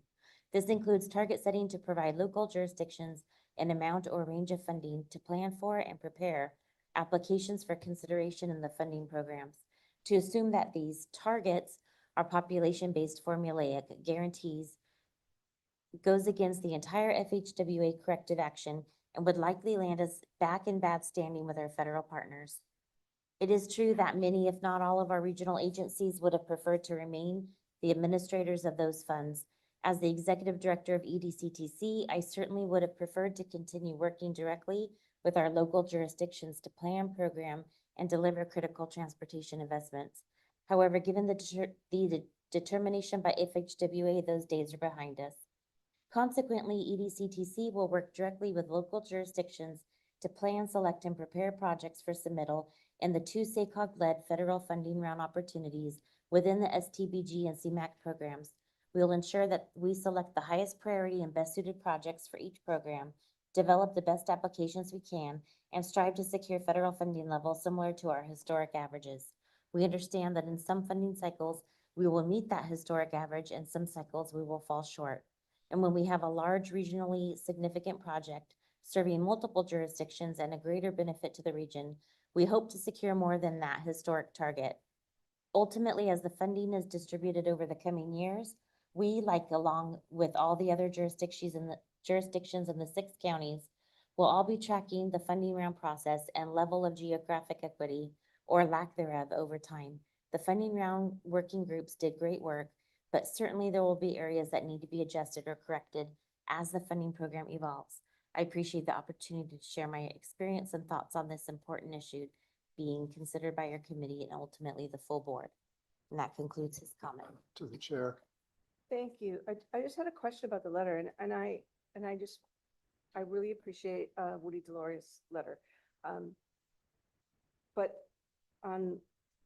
it seemed like the letter was for a regional and federal funding round, not performance-based targets. And I wasn't sure. Was it the right spot for that letter? Yeah, it's for both, right? Oh, So okay, the okay. funding Thank you. round, we had a corrective action. We could, we couldn't do it like we've been doing it, do all competitive. The targets are part and parcel of that.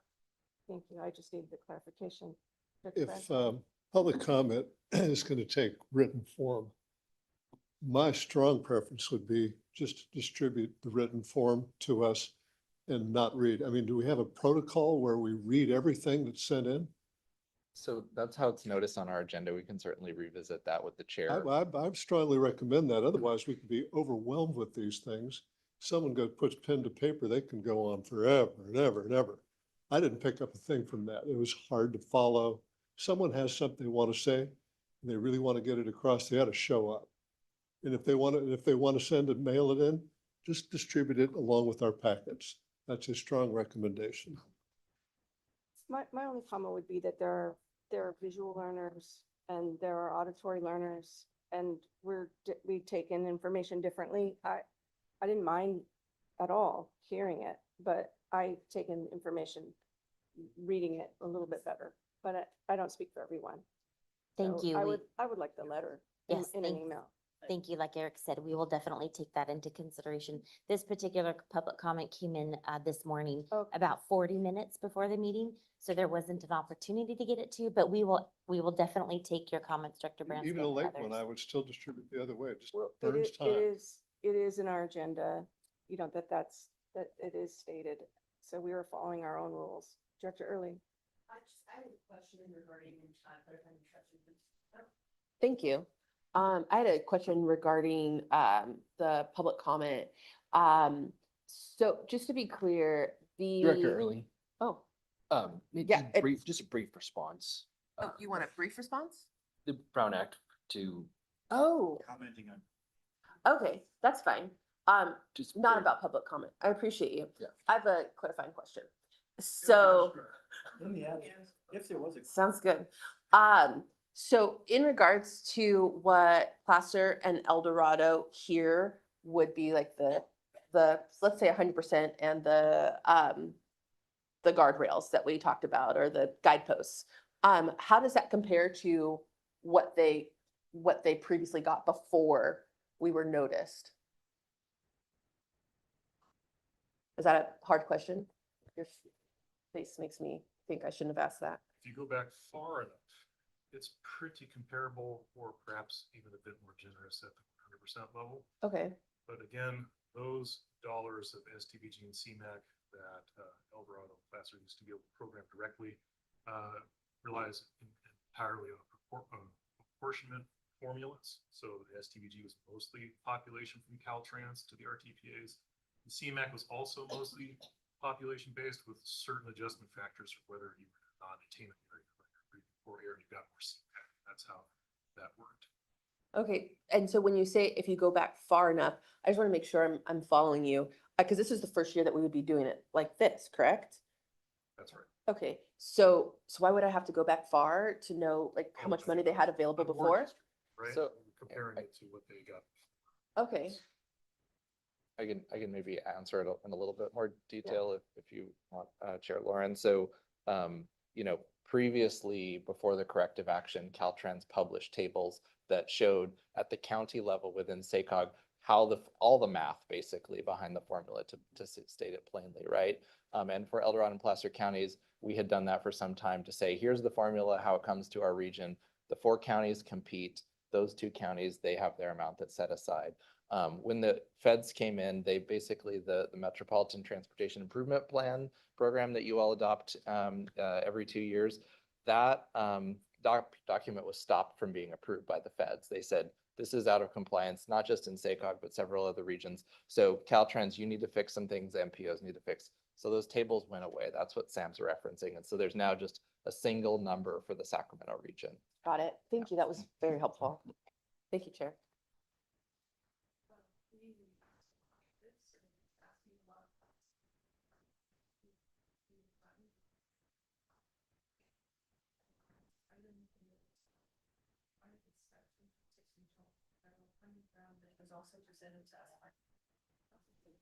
I'm going to do a quick intro on this one. Yeah, so we are overloading you today with funding round. So apologies there, but this is super important for us to take a look at. So Sam is going to get into it in much more detail, but just a reminder, when we created the guidelines under STBG, which is our most flexible funding source, we decided that there were going to be 2 programs. One is the System Preservation Program and one is the System Performance Program. The key decision that was going to be coming, which is upon us over the next 2 months, is how much do we want to distribute the funding between those programs? What is the split? So basically, what are the trade-offs between really maintaining our roads, like a fix-it-first pot of money? It's not meant to reconstruct or even rehabilitate. It's meant to maintain current conditions or improve slightly, versus putting money towards a program where there might be rehabilitation as part of it, but it is also out there to help us meet some of the other goals that we have and advance other projects related to transit, you know, zero emission transition, all the other things that we've deemed to be really important in this region and our ability to meet not just our blueprint goals, but the goals that are set upon us by the state for greenhouse gases and other issues. So this is a really important decision. This is totally independent of what we just talked about in terms of all the numbers you're going to see. This is really how much is going to go into these pots and how much we want to balance between those 2 efforts that we have in front of us. The other program, the 3rd program, is funded by CMAQ. That is just the CMAQ dollars that we have available will go to that. There's no split. So this is really the key decision moving forward as we start to get to actually starting our federal funding route. So turn it over to Sam. Thank you. So as Christina mentioned, right, we have 2 different revenue sources, right? CMAQ, the Congestion Mitigation and Air Quality Funding, and the other one is the Surface Transportation Block Grant Funding, STPG. And we'll split that source of funding. It's a draft estimate of about $100 million, that $180 million in the next funding round will be split between these 2 programs. Right. One program is system preservation. What will it take to reduce the deferred maintenance backlog of about $7.2 billion over the next 2 years, 10 years, 10 years for our region's roadways, right? That takes basic pavement rehabilitation projects that you see on the left here versus say the performance program that gives us additional mobility, right? It's not just say a pavement project, but a complete streets project or a managed lane project or replacing transit vehicles or traffic signals and improving the safety, right? The performance program gives us more mobility and addresses different needs than just pavement. So we wanted to run 3 different options by you today. More of a status quo investment option where 20% of the STBG could be set aside for preservation and 80% for performance. This mirrors what we've been investing over the last 5 years or so of different funding rounds. We see about that much in pavement projects coming in and then a bit more in performance. So we would expect to see a bit more in pavement dollars invested under just the status quo. For mitigating growing arterial needs, we dipped into what Caltrans is showing us for the transportation asset management planning that they're doing for the national highway system, major roads across our region, where they estimate we would need to invest $88 million more over the next 10 years to almost maintain how much pavement condition we have. They expect it to drop even if we invest $88 million more. They expect it to drop another 5% of more roadways in poor condition. So that option is to increase that floor amount of pavement investment, 45% in preservation and the 55% in performance to try to begin to address those needs. We're recommending to evaluate more interim strategic investment, more than the status quo, but not as much as that nearly 50-50 split in mitigating growing arterial needs. We would like to be able to begin a regional pavement management program to help guide what that regional strategy is. Like I mentioned earlier, there's $7.2 billion in deferred maintenance needs that we're expecting over the next 10 years. And we don't have that much money. Even if we threw 100% for STBG at those highest volume roadways, we still wouldn't crack that nut. So let's step away from those options for just a second to kind of consider what roadway preservation is. Many of you, if you've seen your public works directors talk about the condition of your pavement in your cities and counties, you've probably seen a chart like this about how if you address your pavement earlier on, it's cheaper to maintain, where 1 mile of a very expensive road reconstruction project in the red is the equivalent of maintaining 26 miles in the preventative maintenance portion in the top left, where you're doing more chip seals and slurry seals. So how many miles will our dollars take us? So if you look at, say, the status quo option of about 20% of 100 million drafted amount of money, so about $20 million. And those major roadway costs are about $10 a square yard. The average major roadway is so many lane miles. We expect to get about 76 miles of roadway project to address at that level. But if it was more expensive at the thick hot mix asphalt overlay level, that's $64 a square yard. The status quo option would only get us about 12 miles of project. So as you look between the three options, you can see that, yes, we could put a lot more money into pavement, but as it gets more expensive, we're getting a lot less return on our investment. So you see reconstruction is in the red. That is not eligible for the system preservation program, right? That's part of the carrot to address your needs earlier and more effectively use our federal funding on more preventative maintenance projects. Again, the next steps for understanding that take action on that split will happen in October, along with the full budget for the regional pavement, regional funding program.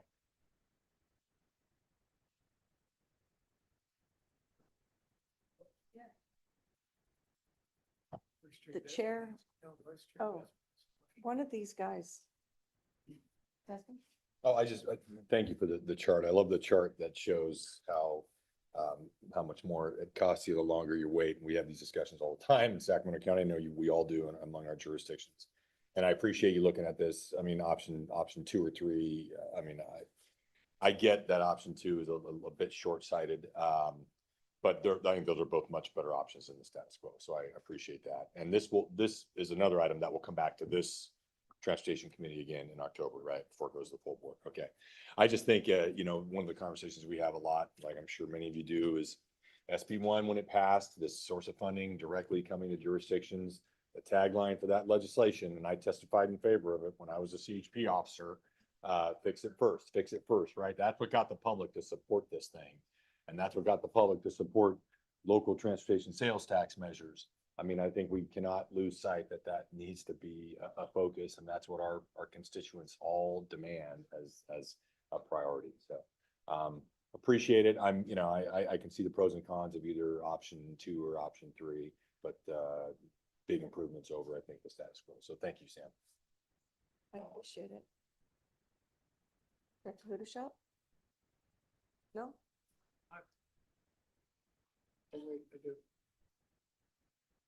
What about 40%? 42 and a half. No, 45, 35. I mean, do you have this chart, you know, if we go to 55, right? You have this chart on how many miles could happen in the preventive maintenance at various percentages, right? That's right. Thank you. That's it. Any other comments? Yeah, Director, so, Sander, just Sander. just an efficiency, lack of sleep. Yeah. Sorry, Matt. Just from an efficiency point of view, I think the previous graph of this one is probably the best representation I've ever seen of that, although we've talked about it quite a bit. That is a pretty powerful statement right there, and it's graphically illustrated obviously on the next one. But do we as SACOG have a good feel for where our jurisdictions are in terms of PCI? I think the answer is yes. Do we have a good feeling for whether they're increasing their PCI or decreasing their PCI? That I'm not sure of. Mostly decreasing. Mostly decreasing. So then the question is, we're digging a bigger and bigger hole. It's gonna get more and more expensive to maintain because we keep building new and we can't maintain what we have. Where does that end? I mean, my jurisdiction, we can see ourselves getting to 80 and maintaining that. We can financially do that. But I don't know if anyone else can say that. Still rub it in. Yeah. Well, their streets are new 20 years from now, 30 years from now. I don't know.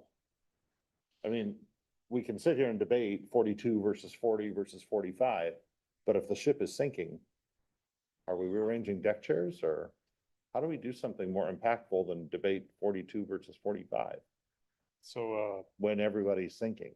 how each of your jurisdictions plan for that backlog and make estimates of it. They use pavement management software, which is a model.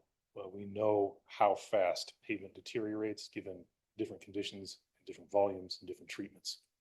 So they run that model to understand their shortfall over the next 10 years and report it every couple of years to the statewide needs assessment run by CSAC and CalCities. So that's closely tracked.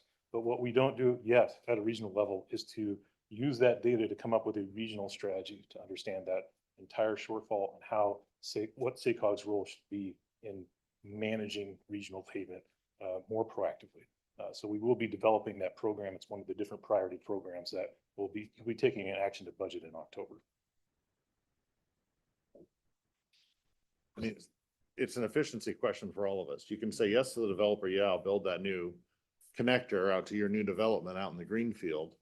But I know I can't maintain all the streets I already have and I'm adding to it. And I'm using resources I could use to maintain it, to build the new. I mean, those are the kind of trade-off decisions we're all making all the time.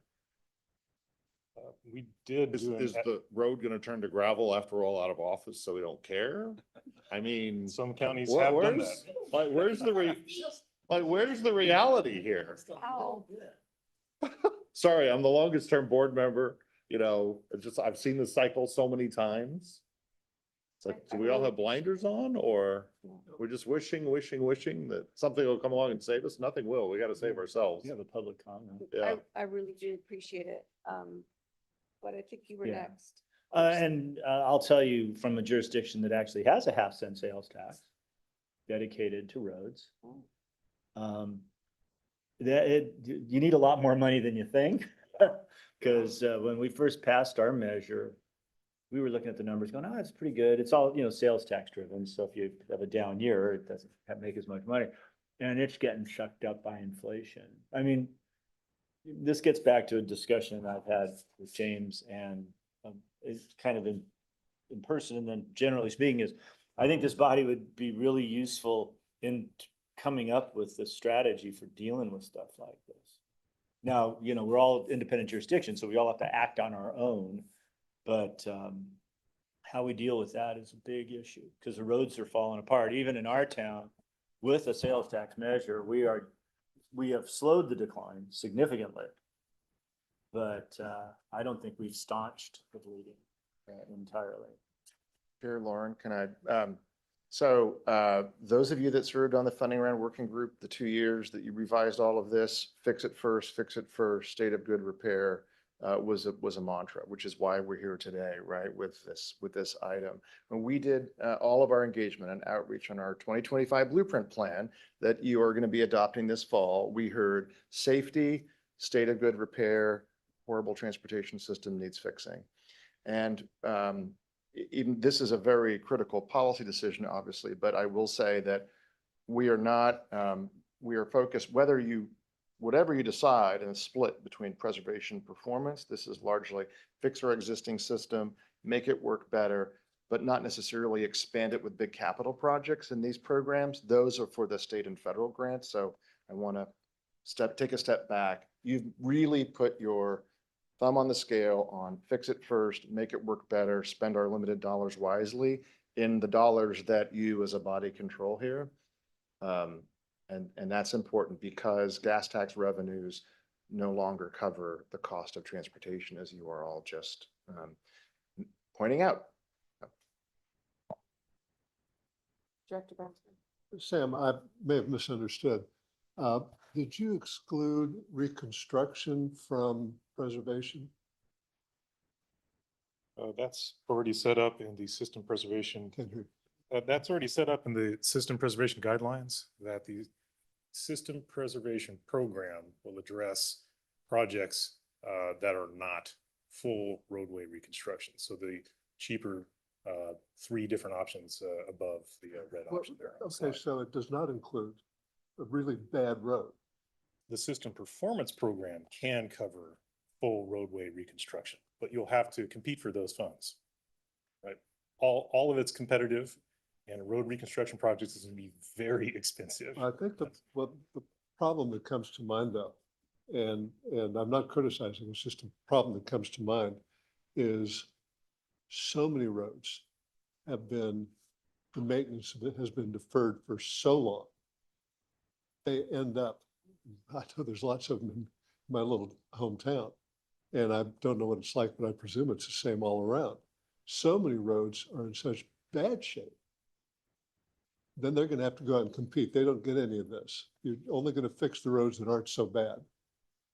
Well, I think it's important to remember, even the system preservation program is competitive. There's no formula basis for any of this. So even this pot of money, competitive, but you're right. And that's why this decision of how you I understand. balance So I it guess is I important. do differ with the approach. I'm thinking bird in the hand is much more important than 2 in the bush doing something new. So I would start from the bottom up so you have fewer low PCI index roads. Get those fixed first and then work your way up the chain. Because there are lots of roads that you almost need an ATV to cross. Thank you. It's a really good point. I think the other consideration here to remember is that the system preservation pot is really available for major arterial roads with the highest traffic that we might see, or our farm to fork roads, our transit routes, have active transportation, something that are in some factors that are indicative of the most traveled roads, so not the super hyper local roads, because we don't have enough money to fix all of the roads in the entire region. So we had to be very strategic about where we were going to focus this pot. But your point is absolutely right. If we have so many roads that are in such disrepair, those are the most expensive ones. The question really at hand right now is, should we put more of our funding towards the ability to focus those versus some of this lighter maintenance type of work? But with that said, there's needs across the board that we need to address no matter what. So preservation versus performance really doesn't cover the whole topic. It's really, well, some roads are more important than other roads. And so that's what I'm hearing. Well, but also the federal dollars can only be used on certain roads as well. So we have to be careful about local versus arterial collector. Like there's some standards there that we have to apply to what the funding can be used for. So, yeah. Before there are any other comments, I do want to mention there is public comment on this item. And after this item, we do have a presentation on mobility zones and a lunch on regional monitoring. So I would like to use the time for public comment first. And we have a comment by Kevin Busey, and you will have 3 minutes.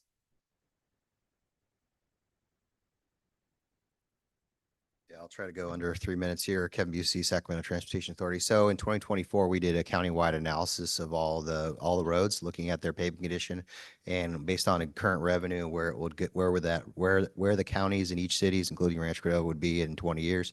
Yeah, we're definitely, this is definitely a challenge. We looked at various funding scenarios on how we could sort of catch up and get to where we need to be.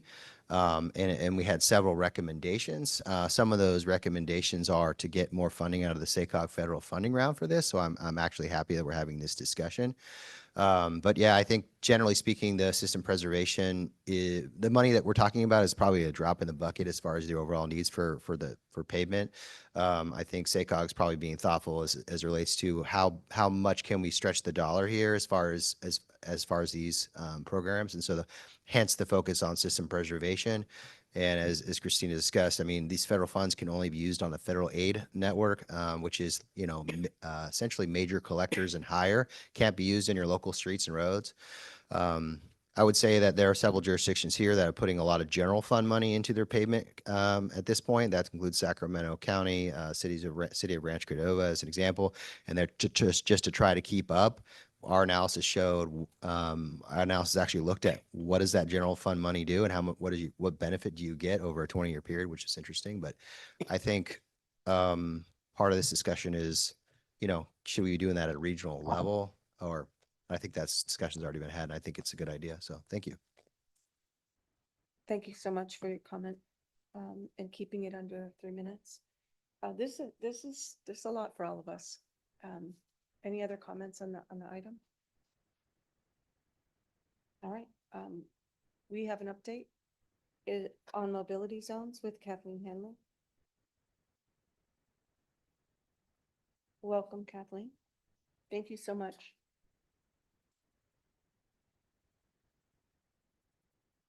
Thanks, Chair Lauren and directors. I'm Kathleen Aziz, planner on your transportation team. I'm going to give you a quick update because I certainly want you to get to what will be a lovely lunch program from my fellow Plaza County native, Garrett Valadrosa, on the regional monitoring program, so don't miss that. But just wanted to give you all a sense of what the mobility zones team has been working on since we were last before the board in May. You've seen this slide before. It shows the overall main phases of mobility zones. Really over the summer, we've transitioned from the second box, which was all about looking at the existing conditions of the zones, the 10 zones that the board adopted in May, and we're moving towards prioritizing projects within each of those zones. So current live, I'm in the third box, but today's item is really a recap of what we did over the summer for the second box. Just as a reminder, these are the 10 zones that the board adopted in May, and a lot of great overlap with other regional, state, and local work to sort of advance community needs in the transportation world. The main attachment for this item is a needs assessment of each of the 10 zones. And so what we did is, in working with our community partners and with your jurisdiction staff, analyze asking sort of 3 big questions about these 10 places, which are: where are people traveling within this zone using both real-time data and sort of anchor assets in each zone, major shopping centers, major employers, light rail stations, major bus centers, that kind of thing. Also looking at what mobility challenges people have in these areas, crashes, what feedback we've already gotten from the community on needs in these areas, and then what opportunities are there to address these challenges. What projects are already underway, or what concepts for projects have the cities and counties been working on in these areas that we could leverage in the mobility zones process. So the report that's attached to this staff item has a section for each of the 10 zones, and each section includes a map of the zone with the pink boundary, and then you'll see the blue shaded areas. Those are the most highly trafficked areas of the zone from an origin and destination point of view. And then there's a description of each of the needs that we saw from our analysis in these zones, and they're grouped into 5 categories, which you can see listed on the bottom of the slide here. High-level takeaways across the 10 zones. These are 10 really different places, so it's tough for me to summarize for you all. And I'd encourage especially the board members who represent the places that have zones to take a look and let us know what you think. But sort of overall, there's a lot of barriers to safety and comfort, and I'd pair that closely with our close to opportunities, but hard to get there, which is, you're in a city and the grocery store you want to go to is, as the bird flies, a half a mile from where you are, but there's maybe a highway or railroad tracks or a large industrial area that breaks your street grid that makes it really hard to get between those two places. This is sort of a common problem in these communities in our region. There's also really limited options to places. So a lot of everyday places don't have a complete sidewalk network, or the transit system doesn't go out there. Pavement's in really poor condition, as you all were just discussing. That makes it really challenging for communities to get around in these 10 places. A lot of the zones, as was a topic of hot debate when I was back in May, are rural. So we also have a lot of learnings about the needs of our rural communities in these areas. So there are a lot of isolated communities that have few options. I'm hearing from high schoolers who travel 45 minutes plus to get to their high school every day, and just what that does to impact their family dynamic and transportation challenges in our region. And then also in our super rural zones, really looking at the competing needs of tourism and the sort of economy of a place versus the residents and what their kind of day-to-day needs are. So there's a lot of good, rich stuff in here. I'd encourage you all to read the report. And then in terms of what's next on the Mobility Zones project, so the main action you all took this year was in May to select those 10 zones. I'm back here with this info item right now in September. I'll be back again in December to talk about how we're prioritizing projects within each zone and what we're looking at for projects for improvement. And then ultimately, the next big action is in March of next year, which will be to program funding to 6 projects that are prioritized out of this effort, 1 in each county. The board has previously taken action to set aside some of the federal carbon reduction program funding to implement this work. So we're getting those 2 timelines to meet with a list of projects in March of next year. And with that, I'm happy to take any questions. Questions for Mrs. Aziz? Mrs. Aziz?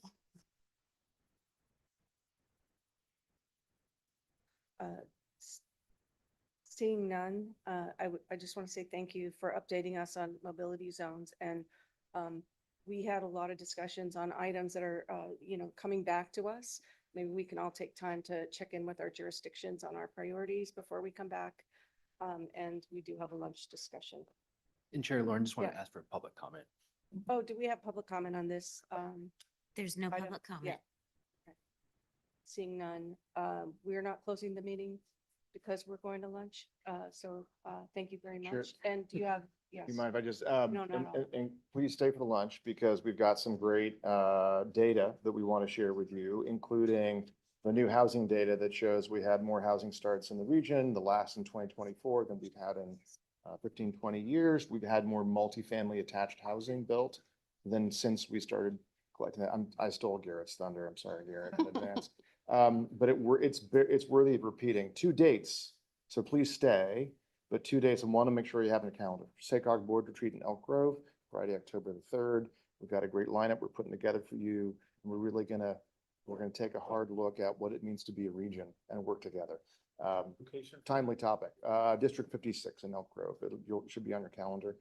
And then October 1st, we're actually doing a joint livability summit with Valley Vision, which again, I highly, highly recommend. If you can be there and attend, we'll make sure we get all that information out to you. So October 3rd, October 1st, October 2nd is your next committee meeting. October 3rd is retreat. It's gonna be 3 full days. Just stay here, don't leave. And do please stay for lunch. Thank you so very much.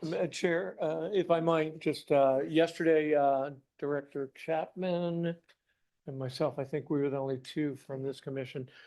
We participated in an event in Davis. It's rail safety, passenger rail safety, or not passenger rail safety, but Rail Safety Month. And we kicked it off. And Director Chapman, can you say it with me? C-Track Think Train? All right.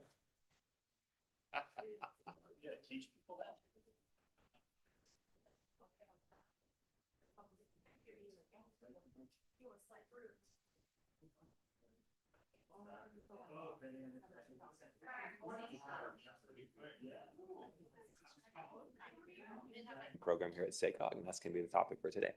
So are we good to go for the one moment?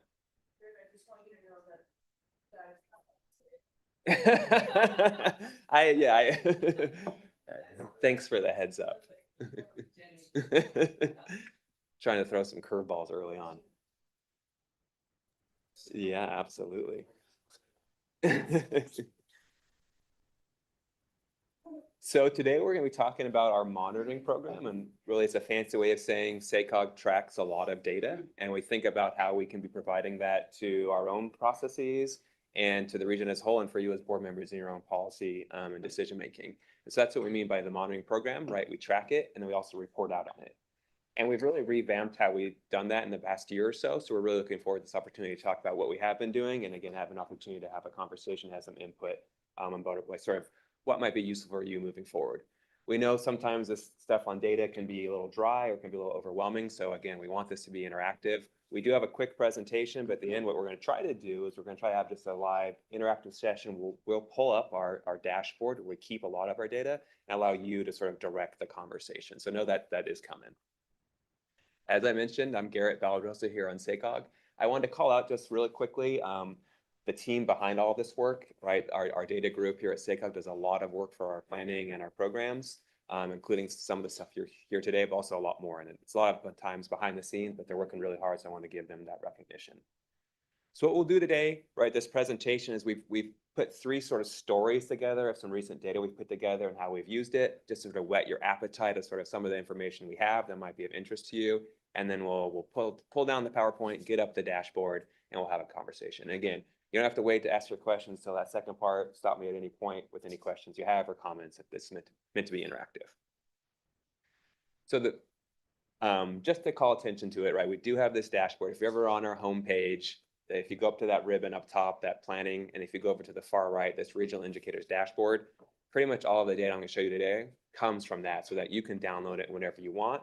We're going to be talking about the 6-county region today, but most all of this also allows you to get deeper into smaller geographies, counties, jurisdictions, and even smaller geographies from that. And there's a lot of indicators on that dashboard. So if you go by topic, that's how you sort of figure out what you're looking for. If you're looking for the economy, if you're looking for housing, if you're looking for demographics, and so on and so forth, that's how it's organized.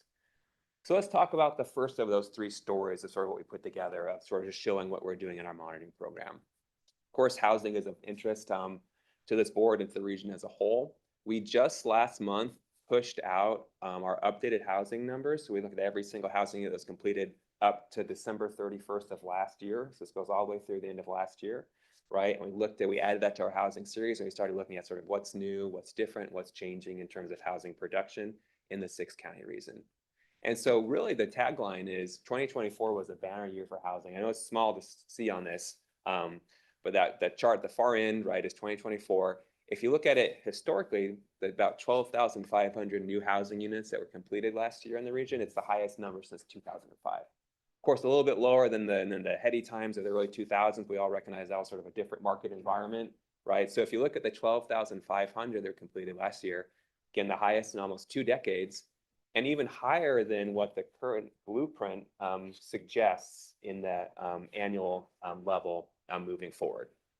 So really a positive trend and really a rebound from, the low years following the Great Recession. And we really wanted to highlight this narrative because it is a pretty monumental turnaround that, this rebound in housing has gotten to the point where the region is achieving the blueprint projections in the immediate term.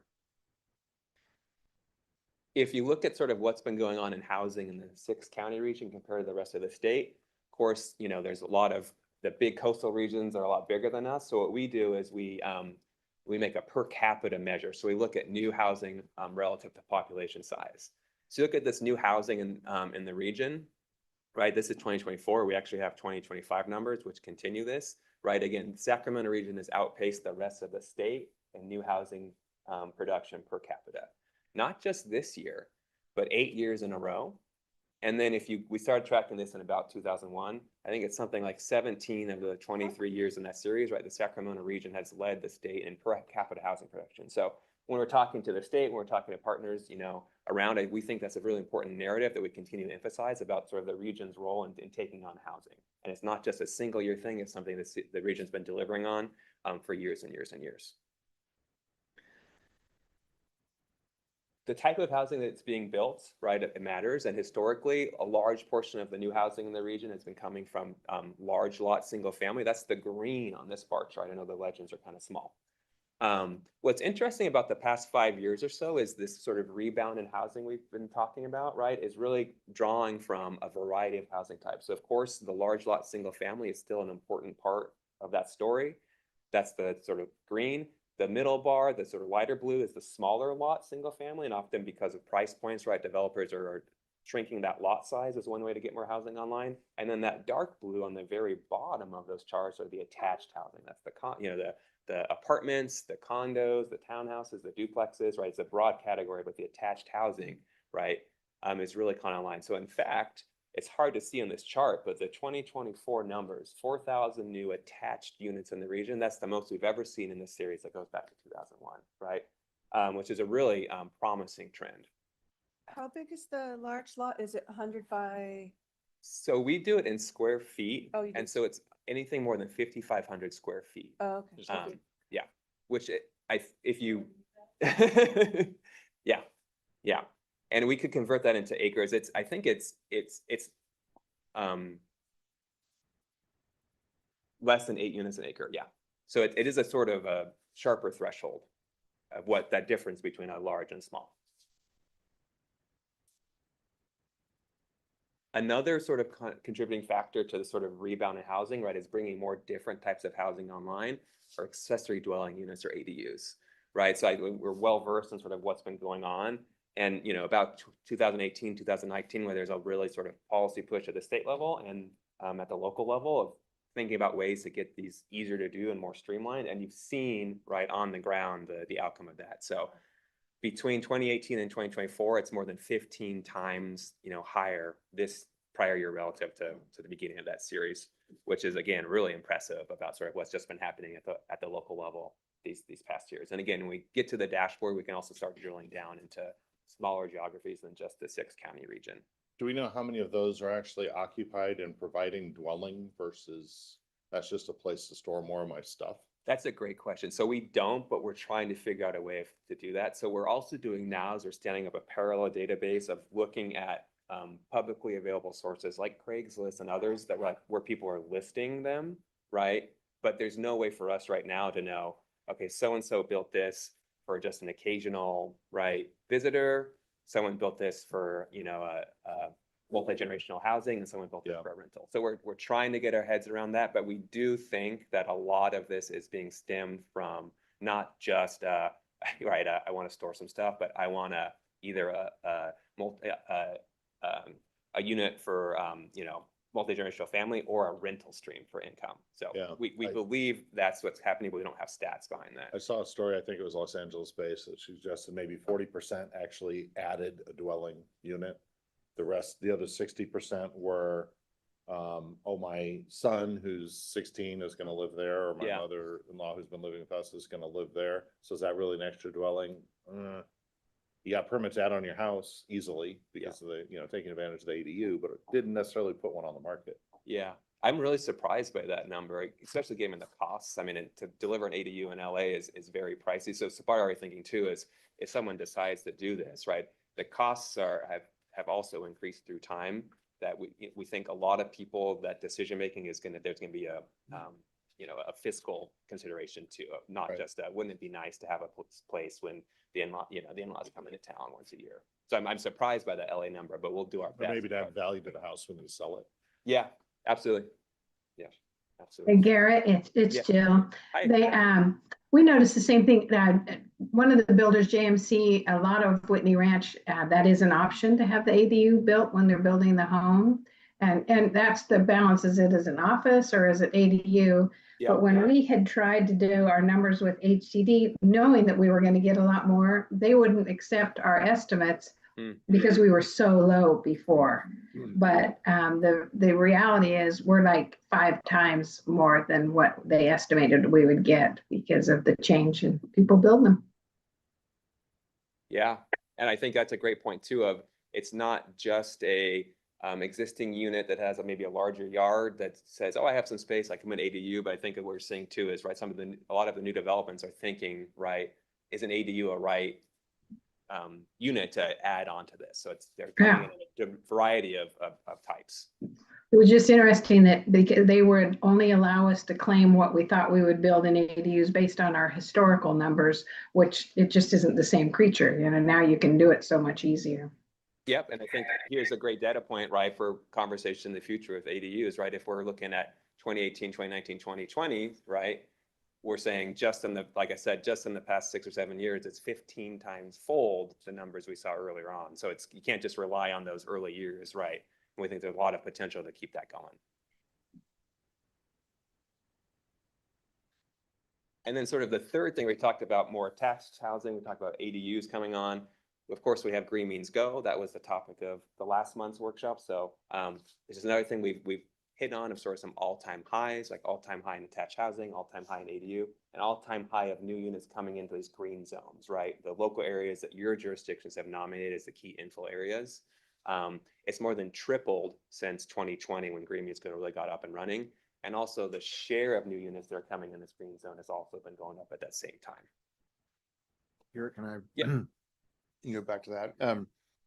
And I may, again, looking at Director Sanders, the veteran here, because you were around, right, when you were the chair, when we adopted our 2020 MTP SES, our long range plan, a year early. And if you remember, a lot of that, we had this big discussion in the region. Hey, SACOG is, while you're consistent with local general plans, you're forecasting a lot of infill development. And we're not really, by infill, we mean all over the region, right? Centers and corridors, and in this case, green zones. So that's where we came up with Green Means Go. Like, well, we agree.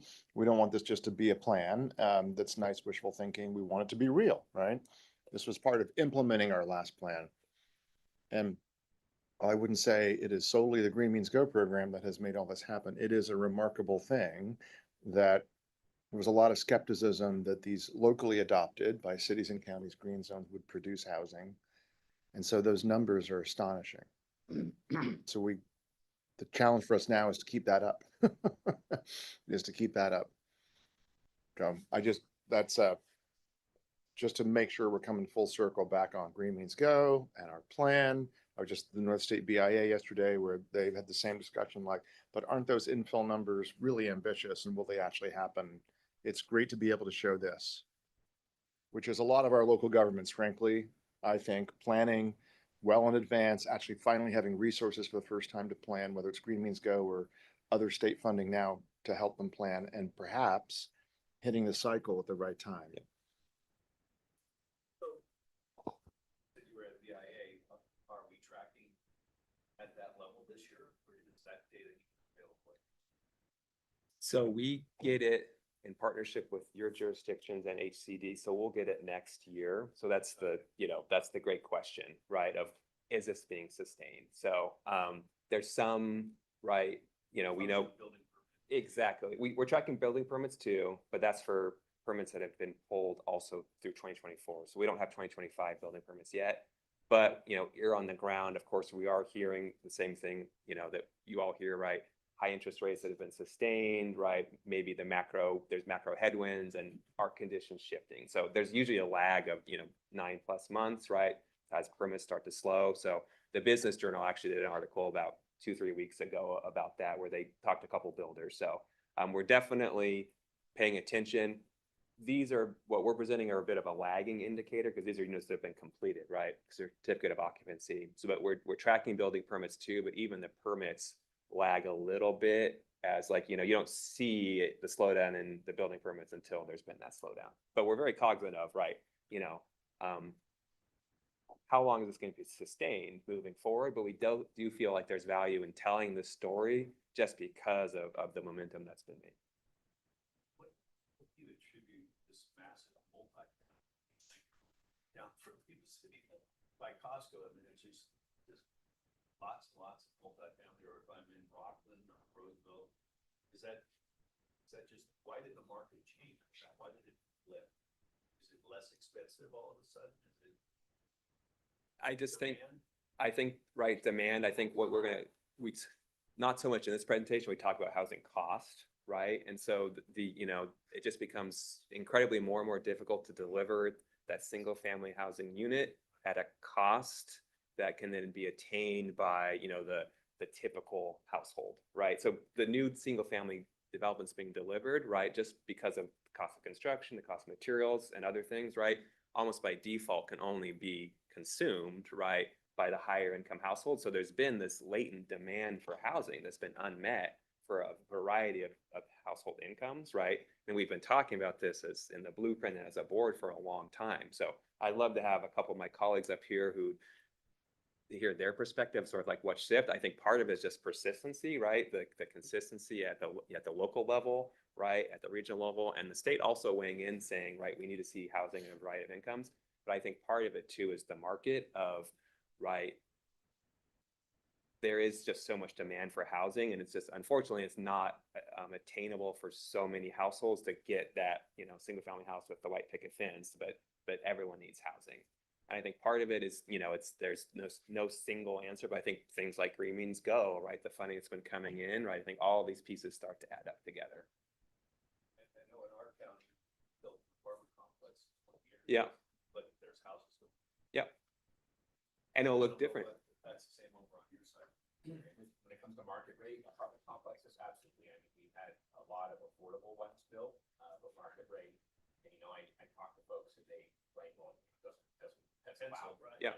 But then you have this challenge, like Phil said, is that people can't afford the single family homes. And then the builders are saying they can't afford to build the multifamily. Yeah. And so, you know, Yeah.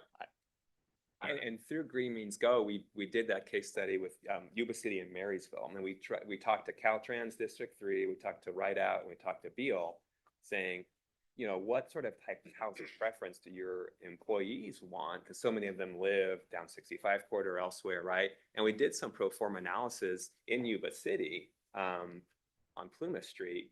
And, you know, I think the math has been shrinking, right? So, you know, I think you did this 10 years ago, and this was a market. I think there was a couple different prototypes. And I think one of them was like a market rate apartment. One of it was like some townhouses, but it's all attached multifamily type stuff, right?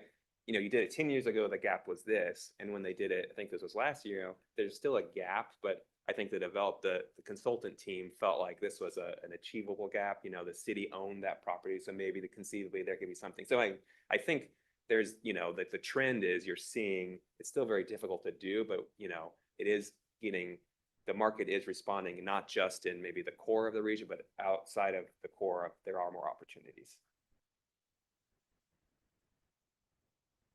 There is a business model problem that exists out there for people who want to build multifamily. We saw it in Rancho Cordova. A developer came in actually from Stockton, who we probably all recognize the name, and put housing right in the middle of a business park. So it's walkable to about 5,000 jobs, literally, you know, around its periphery. And they put a price on rental that was 500 above the market in Rancho Cordova. And everybody, of course, said that's impossible. That'll never happen. Well, it ended up renting for more than that, right? Because the market, the software analysis of the market was just substantially under where it was. So much so that we had apartment developers come to City Hall and say they're lying about their rents. It can't, my model won't do that, right? So I think there's a shift going on in the economy that perhaps the software and analysis that most of those builders are using doesn't necessarily accommodate. I think another shift that we've seen is when you look at housing prices, you also need to look at them in relation to income. And so in our region, we've actually seen a rise in median household income. In the past, housing was outstripping median household income. So housing was running faster than sort of wage gains, but maybe that's sort of shifted a little bit. And so you see like you know, there is a sort of a larger median household income in this region than there was maybe 5-10 years ago. So too soon to tell like if that's going to play out into the future. This was a great segue. I think the first part of the slides we're talking about, right, this great momentum and this really positive story, but just as your point speaks to, right, there still remains a lot of challenges around housing, right? It's a very difficult thing to deliver in a cost-effective manner. And so this is just one example of that, of, right, the new housing that's being built, sort of what income category does this serve? And we were talking about this in our conversation just right now. In the units that are actually being delivered, those are the bar charts on the up to the left, right? Through time, right, are geared more towards the above moderate income household. And right, very few of them had been for the low income and very low income. Yet there's these processes like the RENA process and other, goals that really highlight the need to have housing for a variety of income and households. But you do see that uptick in that sort of blue levels in the last couple years, where we're still below sort of where we need to be, but there has been that uptick in the last couple years. So in short, right, that's just one example, right, the housing data.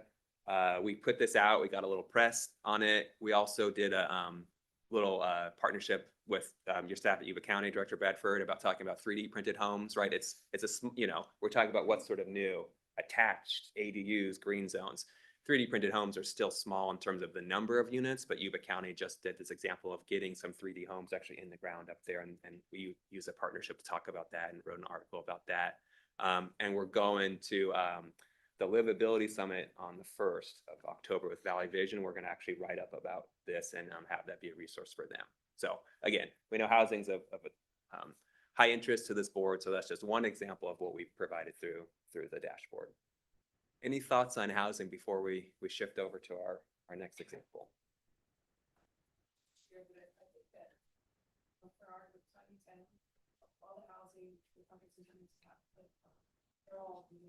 Yeah. So our income has shifted. Yep. Yeah. And especially for winters, because yeah, it's such relative to the size, that new housing, really, you feel it. If the city of Los Angeles adds 10,000 housing units, right, it's just sort of in the mix. But for you, like you said, it's really your community feels that difference because exactly. Yeah.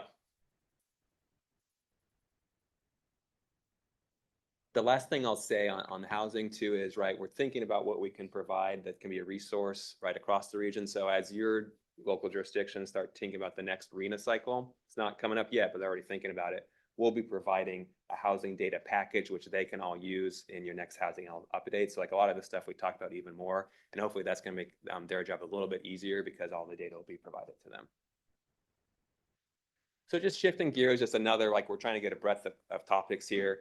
We track a lot of demographic data, and in the past, a lot of partners have turned to us to help them out. So I'm just going to use one example. The Hispanic Chamber of Commerce does a sort of analysis of the 6-county region to looking at the reasons existing Hispanic residents, but really lacks the sort of, they're small staff, so they really lack a lot of the data, so they turn to us. So I'm just going to pull a couple of the things we pulled for them as just an example of some of the stuff we do for the region.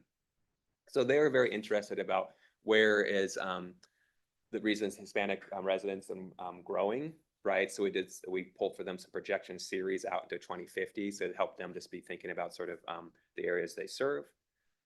They're really interested about sort of wages, right, and Hispanic workers compared to the economy at large, and they're really excited to see this trend where the pink is the median income for workers of Hispanic heritage, and then the blue is for non-Hispanic workers. And as you can see, the pink and the blue, the gap is really decreasing through time. And that's an amazing trend because oftentimes this income stuff really doesn't change much. And so again, it's something that they were really excited to see, and they really want to start calling attention to in their own reporting. But they know that a lot of challenges still remain. So they wanted to understand what are some of the occupations where they're heavily concentrated with Hispanic workers and some that are not concentrated. And so you see some things like architecture, life sciences, design, and computer science really traditionally have had fewer opportunities for Hispanic and Latinos to enter to that workforce. That's something they wanted to see the data behind so they can start thinking about what to do. So we get a lot of these sort of smaller things. We're working with the chamber, working with Valley Vision and other partners to sort of give them some data that then they can use for their own sort of products. The last one I want to talk to of the 3 examples is safety. So traffic collisions. I know this was a big topic last year at the board. You had a workshop where Smart Growth America came out with the Dangerous by Design series. And we know it's a very serious thing, and there had been some very alarming trends. So last time we talked about this, we had data up through 2022. And so this is a rate-based measure. So we compare our region, that's the green, to all of California because we're doing it on rate base. So what you can see is the green is much higher than the blue. So for some reason, right, the Sacramento region is having more fatalities relative to the state. And you see this, and it's been increasing through time, and you see this big bump, right, starting about 2021. So this is for fatalities. And then for injuries, you see a similar thing, right? The green always larger than the blue, right, and a big bump. So again, we see then though, maybe 2022, right, those lines start going down, but again, we sort of left hanging about what's happening. So we've pulled the most recent data. It's still preliminary. So these next charts are gonna look different from the ones you see right here because it's still preliminary. But we added 2 years to that data series. So you see 2023 and 2024. And encouragingly, right, you start seeing that trend we saw in 2022 of maybe it going down being maintained the last couple of years, which is really encouraging. So this is on fatalities. And then if you want to compare it to the state, we're still waiting. Excuse me, we're still waiting on the volume data, but this is another way to do it where our region's blue, the state is pink in this, right? And so the gap between the blue and the pink is shrinking through time, right? Similar story for serious injuries where there was this peak in 2021 and then the last couple of years we see it starting to get back down and we sort of see that gap between us and the state, maybe not narrowing as much for injuries, but at least the lines are going down. Another area that the board was very interested in is collisions that impact cyclists and pedestrians, right? And you see those have been increasing, but the most current year we have data for, the data is still preliminary, but we think it's pretty good. We see that number start to decrease. We've built this interactive dashboard up on our site, right, where a user can get down to the intersection level, right, and start looking at this stuff. It's been picked up by the press. A couple articles have been written on it. And we're also have a survey out to all your jurisdictions that talk about sort of safety planning, right, to help us understand, right, why was it so high in 2021 and what are some of the great examples we can start talking and pointing to about how it's been going down in 2022, 2023, and 2024. We actually want to build a sort of story map to get up on our webpage to help tell that story too. So again, 3 examples: housing, demographics, and travel safety, right, of things we track on, every year, right, of how things are changing. We know there's been, yeah. Can I ask you a question about the safety one? Absolutely. This is kind of interesting point. I remember sitting here a couple of years ago and there was some safety data that was thrown out and it was how many fatal accidents occurred in Rancho Cordova. It was just in the report somewhere. Yeah. And I realized that I think the report said something like 2 and I knew it was 5. And I asked the question, why is that? Well, it turned out I was looking at data that my staff had gotten from like the Cal Berkeley Transportation Institute. Yep. Fatality. There's also an insurance database and then there's like a state database. Yeah. You guys are using the state data or something like, so there's a difference in like the quality of the data coming from the different sources. When you're presenting something like this, how do you decide which of at least, I think, 3 sources out there you want to believe and use? So there's the state data set and then that Berkeley, what they do is they draw on the same route data, but what they do is they geocode it. So they make it spatial. So the state data set is like CHP saying, okay, there was a collision at the corner of Watt and 4th, right? The Berkeley shop then geocodes it. So those data sets should be consistent. Those 2 should be the same. The same, there's some caveats. What the Berkeley shop does is with the safety data, and I remember Dr. Shan, you've been hitting on this point for years now. Right. Because I keep seeing errors. Exactly, yeah. Is they've decided to only include fatalities and serious injuries up to a certain level, right? Because, if there's a fender bender, right, 2 parties involved, but they'll say, looks good, right? That was a collision, but it doesn't show up in the data set because this relies on data from first responders, right? So if there was no CHP or first responder there to document that, so it's not the insurance, and even that example I gave of a fender bender, the insurance data set would not have it because they'd say, no, it looks good. I don't want to go through my insurance, use your turn signal next time, right? There's some, right, the state data set has what's called property damage only, the fender benders, but they know that's not reflective of every property damage only or fender bender collision out there. And so the Berkeley data set decides we're going to cut that off and we're going to cut off the injuries at a certain level. There's a level of maybe have some neck pain versus I broke my leg, right? So they draw on the same route data, but the Berkeley shop they have their own process. What we do then is we QC. So the Berkeley one's called TIMS. We do use the TIMS that we QC it and we actually report back to them. So for years, they were not reporting any incidents in Roseville because there was just an issue with sort of how Roseville police was reporting their forms. So you look at Roseville and you say, oh my gosh, there hasn't been a collision in 15 years, right? Safest, That's magic. Right. So we QC the TIMS, right? And we use our own sort of geocoded basis of that TIMS, but ours does derive from the state one, not the insurance one, because we don't have access to the insurance one. Yeah, I mean, And- it's sort of a repeated pattern. Yeah. When you tap state data sources. I had a very unfortunate moment talking to a CEO once where I said, oh, you've got 1,400 employees at this site. It's, I just got it from the state. It's a brand new report. Visiting with them, they're like, no, we don't. We have 1,800. Yeah. Oh, really? When did you add those last 400? About 4 years ago? Yeah. I mean, it's like the state, here's brand new state data, so off, Yeah. right? And it's hard to imagine, how does that? This payroll, it's all reported, the state has that, they must have that, they just can't get it like out. Yeah. Or accounted properly.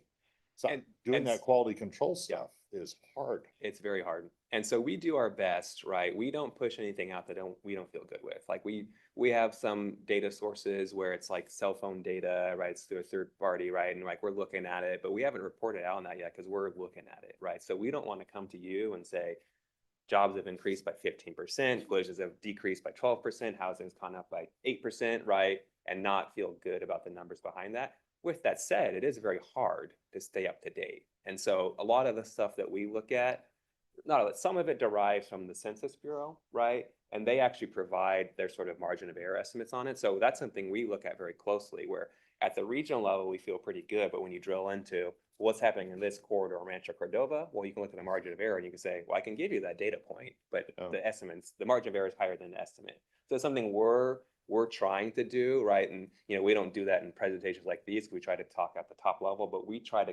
very much track like the data quality, right? And it's sort of a push and pull of us wanting to get out as much data as we can, but I feel like our job is to stand by, right, the quality of that data. So we will not push something out if we don't feel good about it. The level at which SACOG can accommodate the data is also interesting. Like there was a year when we had a spike in deaths in Rancho Cordova and traffic. Almost all of those were homeless related. It's literally homeless people crossing where they shouldn't have crossed, at night, walking across the street, wearing dark clothes, that sort of stuff, one after another. We kept having them happen. But if you looked at it from sort of the SACOG data set, it was like, man, your pedestrian fatalities are spiking. Yeah. But it was like, well, yes, but it's a very specific group. So how often do we drill down to find that sort of a source? Because that problem is very different from kids on bikes are getting hit. Absolutely. So I mentioned the safety survey that's out right now to all your jurisdictions, right? This is sort of the dashboard we've created. We are responsible to report to the federal government these top level ones, right? And that is like the regional, that just rolls up Rancho Cordova and Winters, right? And that doesn't drill into Rancho Cordova, some of those spikes are because of people crossing at night, right? And that's reported, right, on an annual basis, but then we have stood up these tools, right, that we also want to make available to anyone that can use them, right, to then drill down. And so the storyboard I talked about around safety, right, is trying to get to that context of it's not just a top level number, it's you have to look deeper into these things. So in my example, you'd see fatalities on an entrance ramp to Highway 50 repeatedly. Exactly. And then you click on one of those dots and it says time of day, right, cause, right? It has all of that information. So you're adding value actually to that raw number. Yeah. With the geocode. Yeah. And we're always interested in exploring ways, would it make sense to then do a analysis working with local jurisdictions, writing up, right, this, because right now we have the top level number and we have this sort of value added raw data, but we don't have that narrative connecting. So I think the quality control and the value add are both things that SACOG adds to what our jurisdictions can use compared to what we would normally have access to. Yeah. Yeah. Really valuable. And then the other thing we try to do is, we talk about census data, some of this data is actually publicly available, but it's actually really difficult to get, right? And so we've tried to streamline the process of getting information from the census, from BLS, from Economic Development Department, all that stuff, which is publicly available, but it's actually I'm a data guy, and every time I try to go download this stuff, I say, wait, which one is this and which one is that? So we've tried to at least also have a central area, so your jurisdictions, even if it's data they have access to, if you're not using this day in, day out, it hopefully is easier to come through our dashboard and just get it there. So some of it's value added and some of it is just pulling and hopefully making it easier to use. Do we still acquire regional licenses for things? In what sense? Like those databases. So 10 years ago, everybody was paying, whatever the yours was. Everyone was paying for aerial photography, Yeah. same vendor. Yep. Turned out SACOG's contract to pay for the regions Yep. aerial photography Yep. was cheaper than like Winters was paying Yep. just for theirs. It was crazy. Yep. And So- so we signed one joint contract and all of us saved money. Yeah. So aerial do that imagery with- is, we still do that, and absolutely, it's like the regional contract is very cost effective relative to 28, you know. We still do that. I mentioned this RENA data package. So instead of 28 jurisdictions doing the data for the housing element update, which is HCD prescribed, you must do table A, table B, table C, right? This isn't a license, but it's just an example, like we've scripted out, right? So the marginal cost of doing 1 versus 28 for us is very low. So like we're able to provide that product to 28 jurisdictions. We have some data licenses for some of this observed data I talked about, but we're still looking at that and sort of like how good we feel about it. This is the cell phone data, right? And then what we're working on right now, we've just been talking, early conversation with GSEC and Valley Vision is on the employment side, right? The traditional sources you get at maybe the county level is the largest geography or maybe the jurisdiction, but like getting smaller than that, we want to be talking about, right, is there a way we can collectively come together and get that for the region? It would also allow us to be consistent, sort of like what sources we're using as the employment level. So we're not there yet, but that's the conversation we've been having. We're still trying to get our heads around sort of like the costing of that. I have a quick question on what determines a serious injury? Yeah, there are thresholds, and then I'm not going to know the exact thing, but Yeah. but it's you know, it starts at the lowest level. I think is suspicion of pain, right, and that does not count. And then But where do they derive the data? Is it from an incident run report? Is it from a hospital admission? Is it from the collision report that the PD or the CHP puts together? So the root source is from the CHP report, but then it's paired to then hospital. It's actually sometimes like for fatalities, right? It will pair, like the CHP will say, taken away in an ambulance, right? But then they would go and pair it with a hospital report and say, unfortunately, what resulted in fatality or, right, resulted in this type of injury. So the root, if it doesn't have a CHP report, that incident is not in the system, but then they can pair it with other sources of information. Interesting. Yeah. And directly back to your earlier point, I am not familiar with that insurance data set, but we'll look into it just to see if it's even publicly available, because that's another way you could go about it is, you know, someone files a claim with their insurance. We know that both of them have their limitations, but it's always better to have multiple data sources and see, like, are they being consistent in the stories they're telling?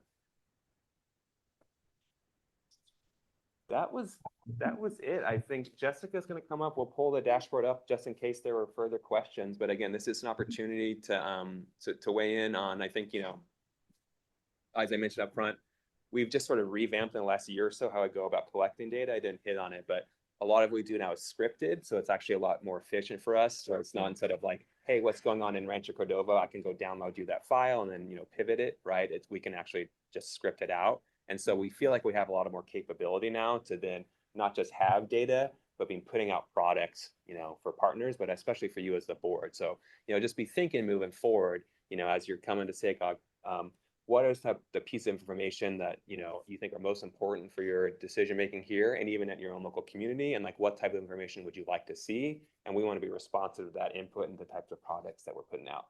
So Jessica has, right, our website up right here. As we mentioned, if you're ever on it, the planning and then the regional indicators dashboard. And then the way it's organized is through our strategic plan. So if you scroll down, right, these are the taglines: vibrant, inclusive places, next generation mobility, right? Build, maintain a safe and equitable and resilient transportation system, modernize the way we pay for transportation. So all of our data is organized within those themes. But if you go up to the directory, Jessica, right?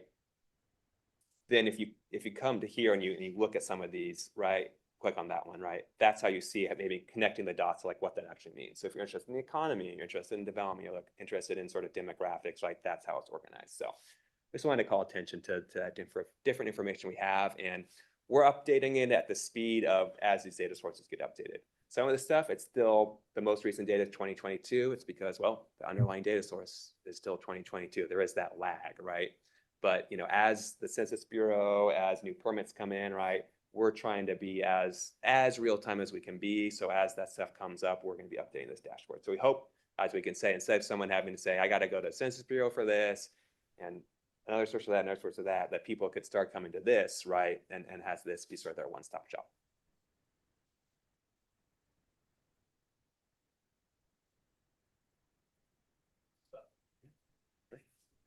I think the other thing I want to offer, I mean, Garrett has done a fantastic job. It's kind of walking you through all this and kind of giving you a sense that we've really done a lot of work recently. We've always been sort of a data hub and had a portal, but this is a whole new level now.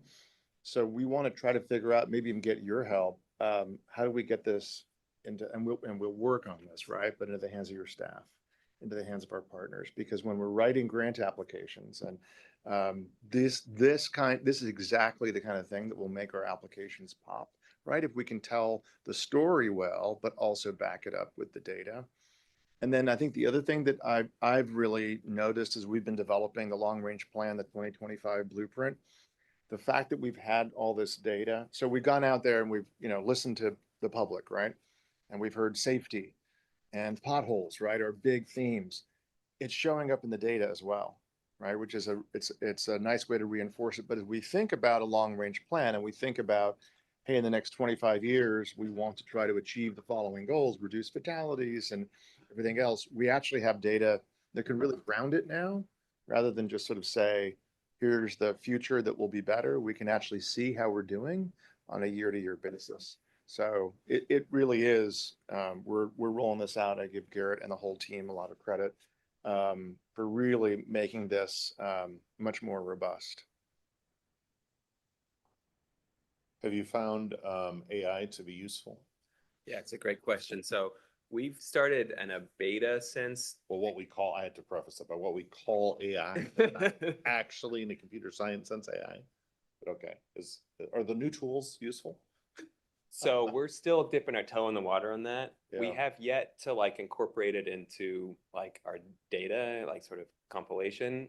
We've started to trial it on our sort of like, we call it GIS, Geographic Information System. So like a lot of the stuff, if we have to create a spatial data set, there are AI tools that we're trialing that can like make that process easier. So it's not us like saying, okay, AI, tell us this trend. But if we're having to do stuff at the parcel level, right, there's ways that AI can help. So that's where we're starting. And of course, then the question is moving forward, right? How much of this will be then can be taken on by AI in terms of actually like the running of the crunching of the numbers. So we're not there yet. We actually trialed a couple things, you know, our Office 365, one of the tools is Copilot, right? Yeah. We trialed some of the stuff and actually it was wrong. I've asked some very simple questions trying to get data accumulation and just spectacularly wrong. So it was wrong. So again, that was sort of pulled cold water on that. But again, we're tracking it, and where we're starting first is actually on our processes side. Because a lot of the stuff we do, like if we're going down to a very specific level, that's where I think AI can really help. But we're not there yet of sort of saying, okay, AI. Because you could ask the question of like, list all the chairs of SACOG, right? You know, by year, and Yep. it would give you the first 10 accurately. Yeah. And it would say, do you want to continue with this? And you're like, yeah, that's a good list. Then it would continue, but all of a sudden they're the site Metro Chamber chairs. Yeah. After that. Yeah. And then you ask it to correct it, it would say, oh, I made a mistake, and it would do the exact same thing again, right? It's like, that is just craziness. But if you asked it to do some of your scripting that allowed you to analyze or, you know, do the math and move the data set around, that would be helpful. Yeah. Right. It's probably useful for that. And I do think like I think our scripter is right. I think use that as a resource of like it can identify errors in the code, right? It's not going to write it for you, but that's helpful. really helpful there. Yeah. So no neural networks either then.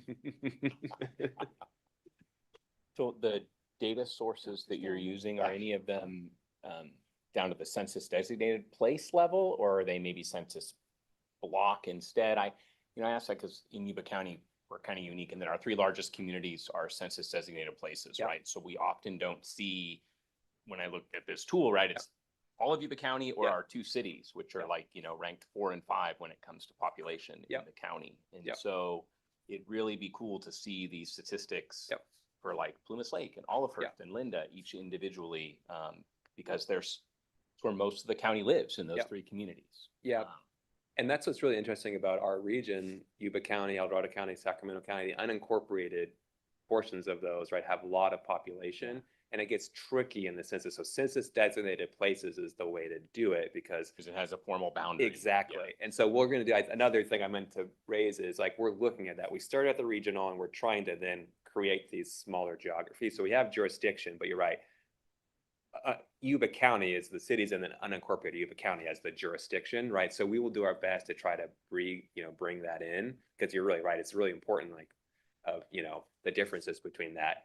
The other thing we're going to try to do as well is we won't have it for every indicator, but for some of these, it's depending on what scale it can get down to. We're also going to try to recreate that for state legislative districts, but also city council and board of supervisors districts as just a resource for you all. If you're like, what's going on in my district? And that's different than necessarily a census designated place. Sure. But we're going to try to get that together as a resource for you all. So we're cognizant of that. It's funny how tricky that part is, the census designated places, because if you just do that, you leave out some of Yuba County, because not all of unincorporated Yuba County is a census designated place. So you have to make sure you have a process that, right, when you add it all up, it equals the whole of Yuba County. So we're still working on that part.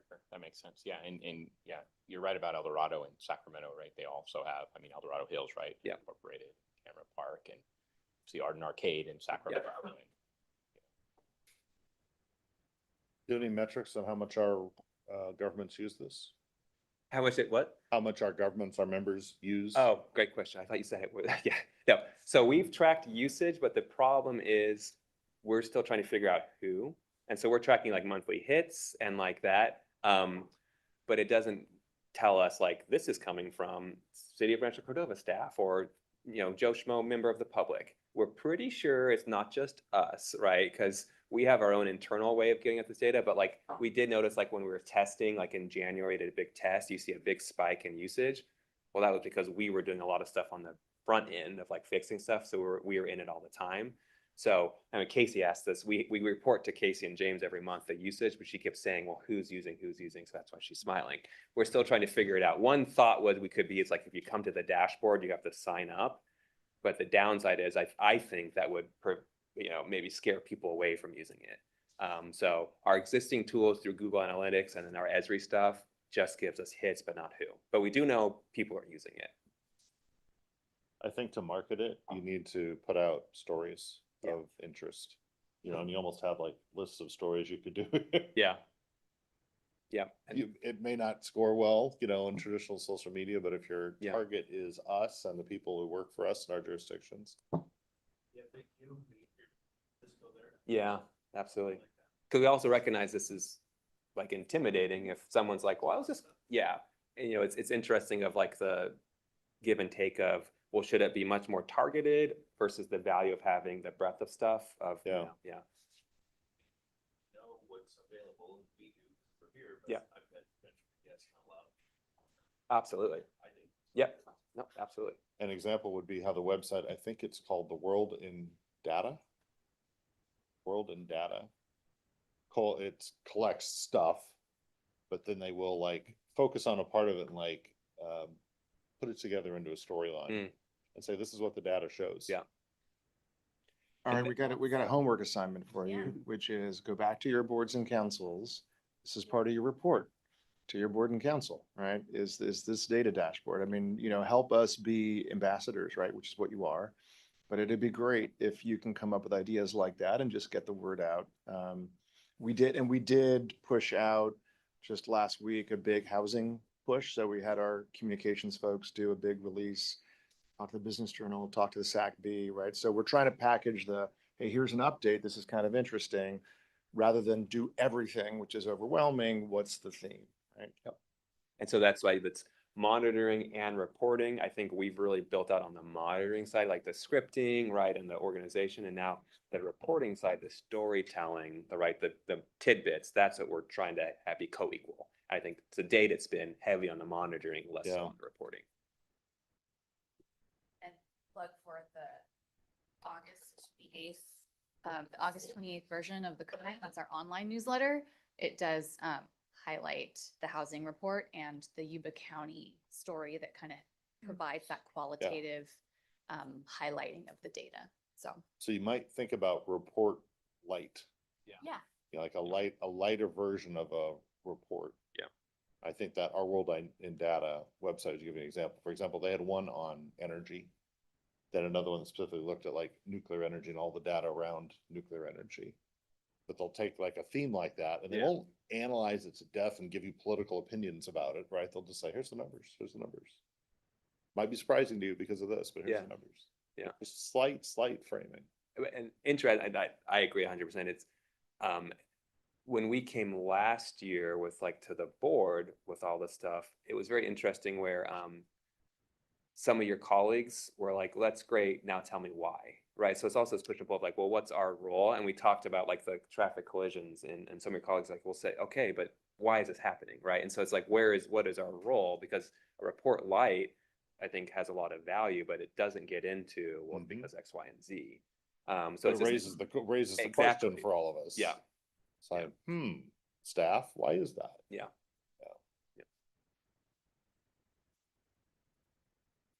Well, very good. Thank you so much. I really appreciate your time. This is, wonderful. I really appreciate your participation. As James said, you have your homework assignment. We have our homework assignment. And we'll see you next time. Thank you. Yeah. Very good.